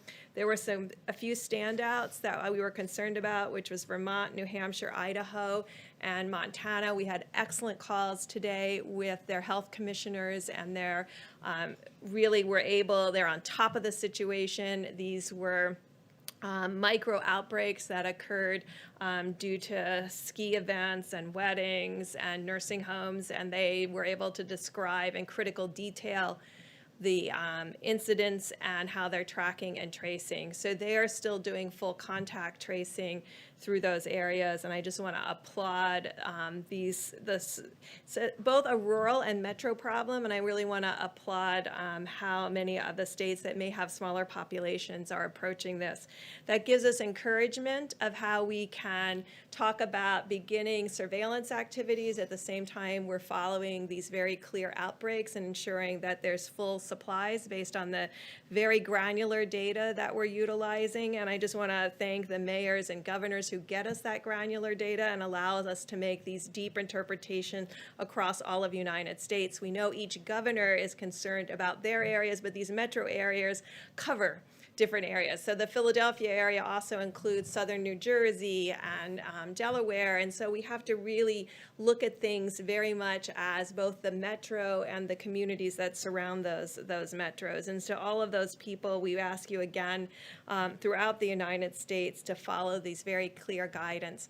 I want to just recognize both HHS, and you heard about the work that Admiral Giroir is doing, the work that Dr. Hahn and Administrator Seema Verma are doing, and also Administrator Engels in the work of HRSA to really ensure that our federally funded clinics are actively engaged in all of these aspects. But I also want to recognize the military, the medical corps, the nursing corps, and the medical subspecialty corps. These were my brothers and sisters for 29 years. It is highly unusual for the active force to be called into a domestic situation. I think that shows you how seriously we're taking this at the federal government level. In my 29 years in the military, I was never deployed domestically. So this is showing you how serious of an event we take this. If the military is deploying domestically, it is another reason for every American to be following these guidelines. Finally, CDC quietly launched a new website. It's if you go to cdc.gov and you go to COVID-19, you can find their surveillance data. This surveillance data is bringing together our influenza-like illnesses with their syndromic management databases so that you can track the respiratory disease across the United States. The states are used to using this system. It's in emergency rooms, it's in hospitals, it's in doctors' offices, and it gives you insight, and you can see very clearly influenza A peak.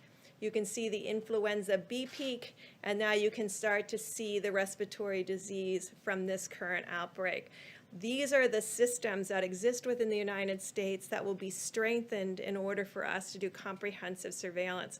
So I just want to assure the American people, while we're working on these outbreaks, we're also working on bringing new systems together that have a comprehensive look across the country, building on the strong work of CDC as a public health institution, so that we can work county by county, community by community, state by state, to really understand where this virus is and where it will be, but also as an early alert for us in the future. So I just want to assure the American people that as we're working on the crisis of today, we're looking to the future to ensure we have the systems in place to bring those early alert systems together while we work on the antibody testing and while we work on continuing spreading and increasing the diagnostic capabilities that you see presented here.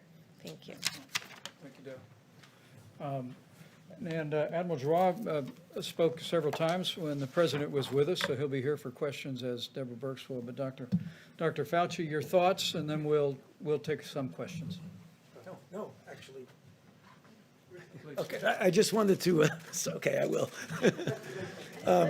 It related to something I said yesterday about that somewhat paradox of everything going up at the same time that the feeding into this engine of this virus is starting to show some signs. So Governor Cuomo today reported an interesting data from New York, namely that the number of hospitalizations, the number of admissions to intensive care, and the number of requirements for intubations over the last 3 days have actually started to level off.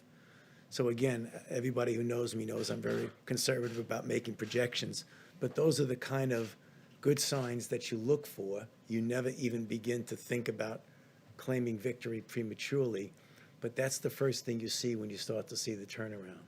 That doesn't mean we don't have a lot of work to do. That tells me, instead of saying, that's pretty good, it's we got there through mitigation. We cut off the stream of people who ultimately required hospitalization, required intubation, required all of the kinds of extreme methods. So we just got to realize that this is an indication, despite all the suffering and the death that has occurred, that what we have been doing has been working. So the call that I say every time I get to this podium is just keep it up, because this is going to get us out of it. This is our best and only great public health tool. Are we starting to see that across many states? We're seeing the level of hospitalizations and deaths is lower than what we anticipated. Well, you're going to see it most dramatically, John, in a place like New York, where you see it goes up and peak, and then it will hopefully, and I think it will, come down. When you have places like Seattle, which and Washington State, who did a really good job from the beginning, it never really did that. So they were able to keep it down. And on the charts that Dr. Burke showed, when you saw California and Washington State, they were fortunate, they did a good job, that it never really got out of hand. So again, this is a big country, and you have a number of different metropolitan areas. I think if we do it right, you're going to see those who have not peaked will not peak, and those who have peaked, the New Orleans, the New York, New Jersey, Chicago, Detroit, and others, you're going to see the same thing if we keep our foot on the accelerator. Further questions for the team? Yes, sir. I'm just following up Dr. Fauci's comment earlier about what it's like going to be coming back to normal, and until there's a vaccine, that there'll be gradual steps towards restoring normalcy.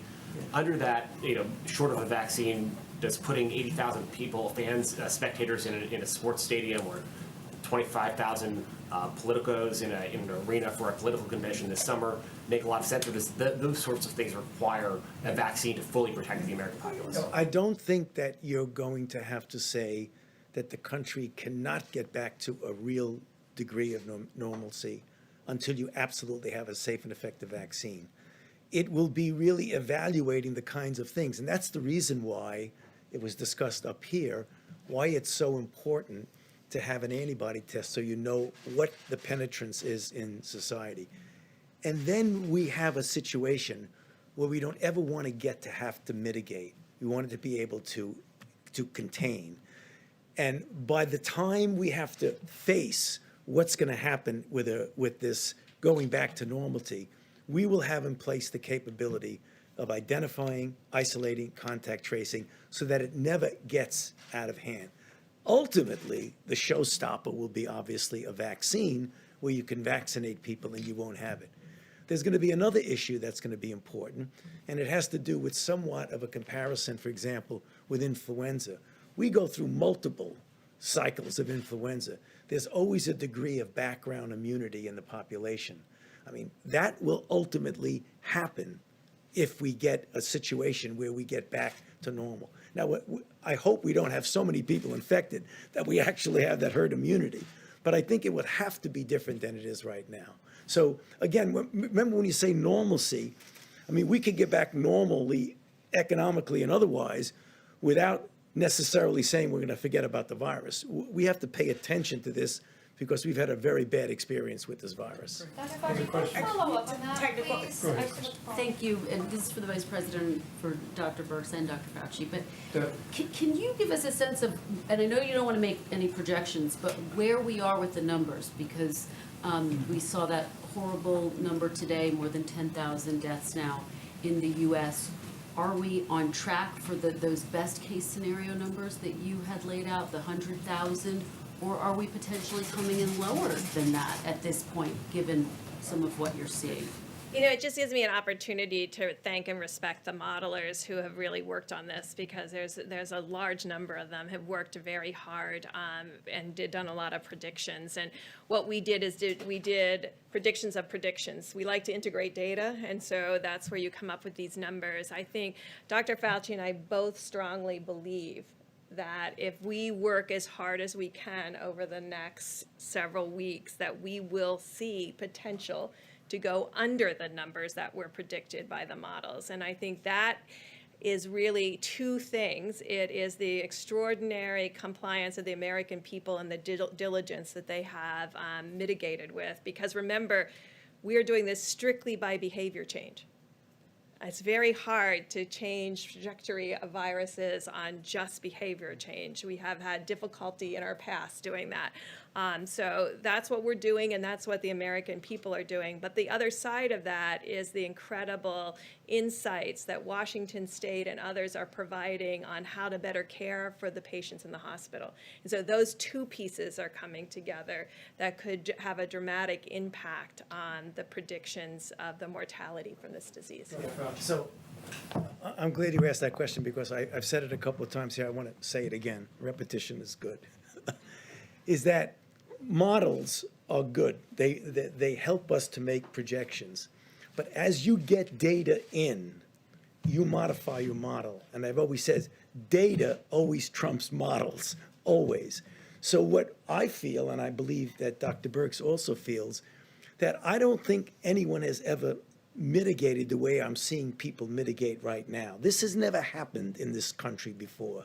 So I am optimistic, always cautiously optimistic, that if we do what I've been talking about over the past few minutes, we can make that number go down.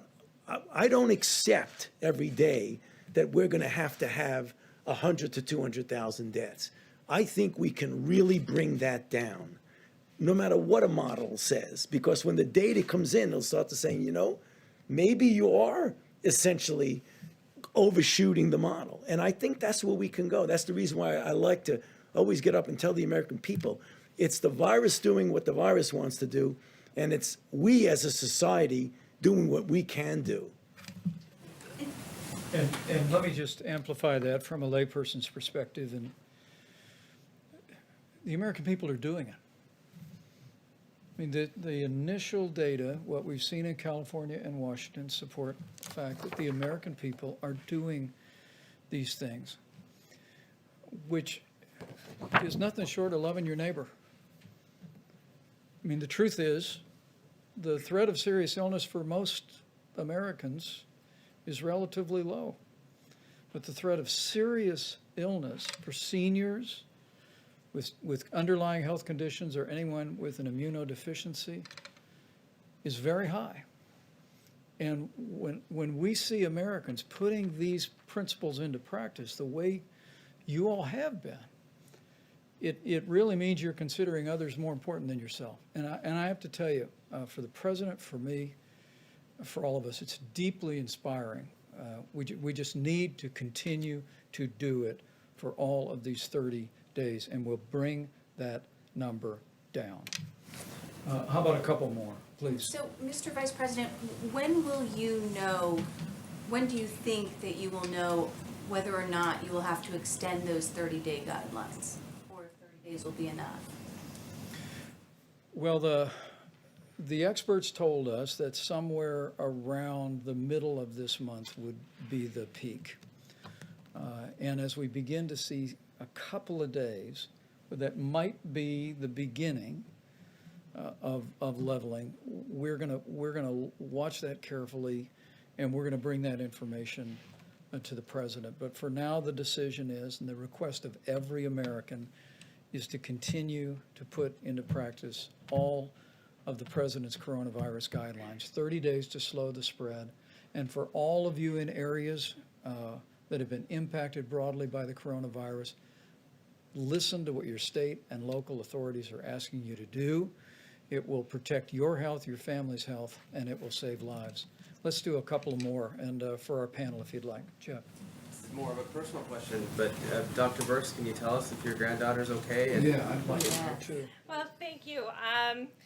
Due to the great care of my 91-year-old nurse mother and my daughter, she's down to like 100 to 99 now, but it was 3 days of 104 and 105, which is, babies can do that, but it's very scary, especially when I couldn't assure myself that she was fine.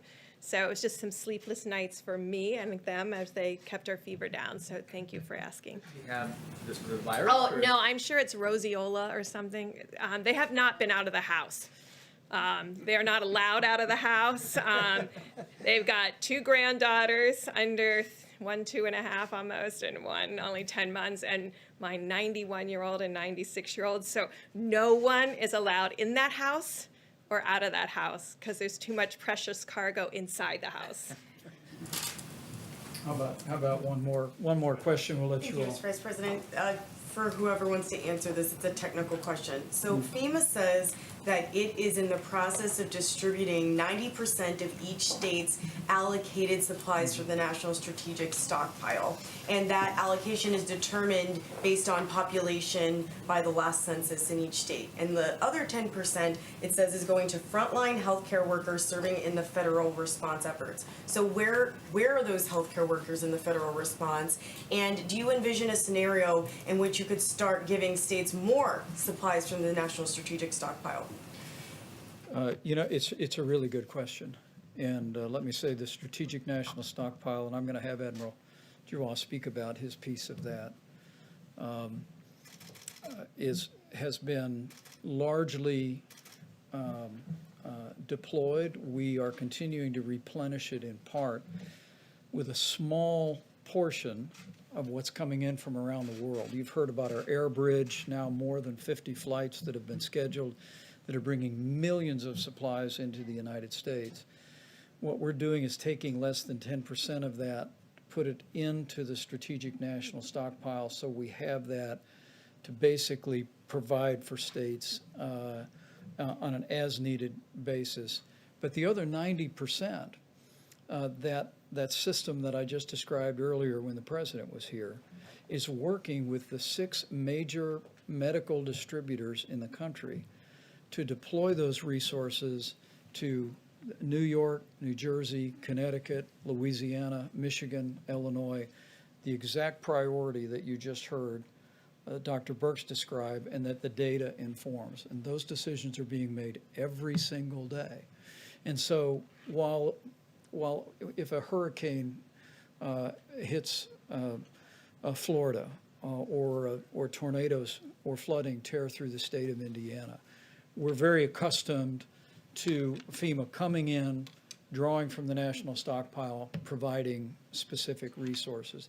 In this case, with a nationwide effort, what President Trump directed us to do was literally marshal the resources of the full economy to be able to make sure that we can meet the needs for personal protective equipment, ventilators, and all manner of supplies.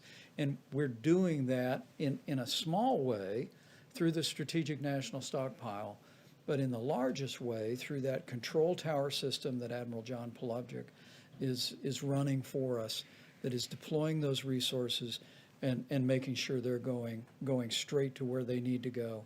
And as I said earlier, those decisions are being informed by the data, and they're literally being made by our team at FEMA on a daily and sometimes hourly basis. And we'll continue to keep you informed, as we did today, about where some of those are going. But let me let Admiral Giroir finish that answer. I don't really have much more to add to that. The Vice President is certainly well informed about that. And I want to assure you that all the sourcing around the world, if it's there, we're putting it in our supply chains. We're buying more. Manufacturers are stepping up to the plate. And this is going not just by percent allocation, but it's going to the exact places that need it in the quantities that they need to take care of patients. And we want to make sure, this is a two-way street. We get the data in from individual hospitals to know exactly what their burn rate is, exactly what they need. And we want to make sure that they feel comfortable that they're going to have supplies because they will. Because part of this is about potential shortages, some places. Most of it's about a fear of a shortage. If I'm a physician in an ICU and I'm not sure that it's going to be there, that's going to scare me. It's going to scare my nurses. So we want everyone to have that assurance that we will provide you what you need over weeks, periods of time, exactly to your need. And Admiral Polupchak and his team, and again, it's all military in there. I mean, he is the logistics guy for the Joint Chiefs of Staff, right? This is what he does. He is a wizard. There are more stars around me in the DoD part of the military than I've generally seen outside of the Pentagon. This is really being run as a military operation. I'm in the U.S. Public Health Service, so we're part of HHS. The Surgeon General and I have the honor of running that service. We are shoulder to shoulder in the field, in the military hospitals with everyone else. There are only 6,100 of us. 3,000 are doing direct patient care on a daily basis. We take care of the Indian Health Service, the Bureau of Prisons, those in detention at the border, et cetera. That's what we do. The other 3,000, over 2,000 of those are in the field already, taking care of patients directly, and we have more going out the door every day. And if I could just follow up on that very quickly then, is it even worth then governors writing into FEMA if they've already received their 90% allocation and you're getting data directly from the hospitals to ask for more at this point? This has been a very cooperative interaction. I bet I talk to 5 governors a day, and we talk out the issues and understand what they perceive in their state. They often help point us to particular areas that they feel need more attention or there needs more communication. So it's been very productive. I have to look up what governor goes to what state because that's not my world, but it's been a very productive interaction. So I think all of this is necessary. I'm on almost every governor's call with the vice president. They're very meaningful, they're impactful, they're informative, they're communicative. We talk to each other, but then we do get down to the individual hospital level because when the rubber meets the road, you got to know what the docs, nurses, respiratory therapists, the people who clean the rooms are an important part of the team. I want them to come to every work saying, it's not that I clean a room, I'm saving lives today. And they are saving lives by keeping the viruses off the surfaces and reducing transmission. So you've really got to get that granular, and we're to a point with Admiral P's. You have 2 admirals with the worst pronounced names in the world, so Admiral P, Admiral G, but Admiral P's team really has this covered down to the individual hospital level. Thank you, sir. Let me say, just by way of closing, because I thought that last question was helpful. We're interacting with governors every day, 7 days a week, and we welcome that. And while there are some resources in Strategic National Reserve, we spoke about ventilators. We have some 9,000 ventilators on standby. We also have this vast array through the commercial system that when we hear from governors, we're identifying the needs. They're working every day to identify their hospital capacity. We went over governors today saying we need to know what your capacity is, what your normal capacity is, what your surge capacity is. We need to understand what your equipment complement is across the state. And governors have been doing this. They've been assembling that information.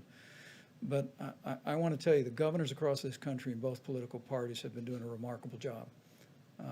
And the president's grateful, and I'm grateful.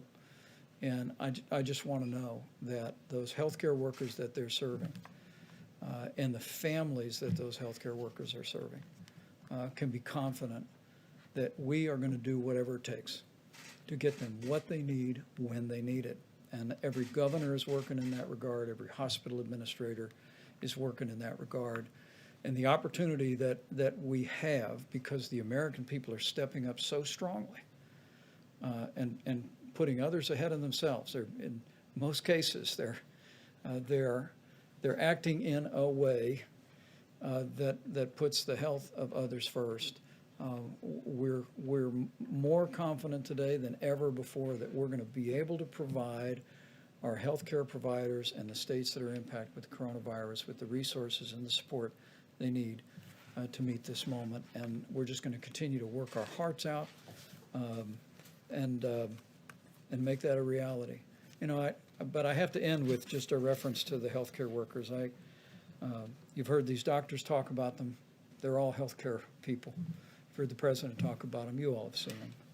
And to think what these healthcare workers, doctors and nurses and medical assistants are doing every day, it inspires us to get up early, to stay up late, to keep working, to make sure they have what they need to be able to continue to do their job courageously.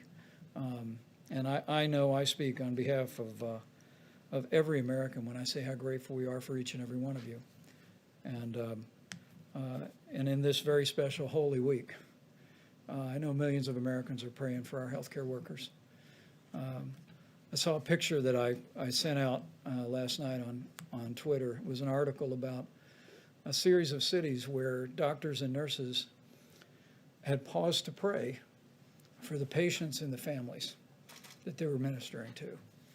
And I just want to say to all those healthcare workers, I know there is a chorus of prayer going up every day for all of you. And with your continued courageous service and with God's help, we'll get through this. And we'll get through it together. Thank you all.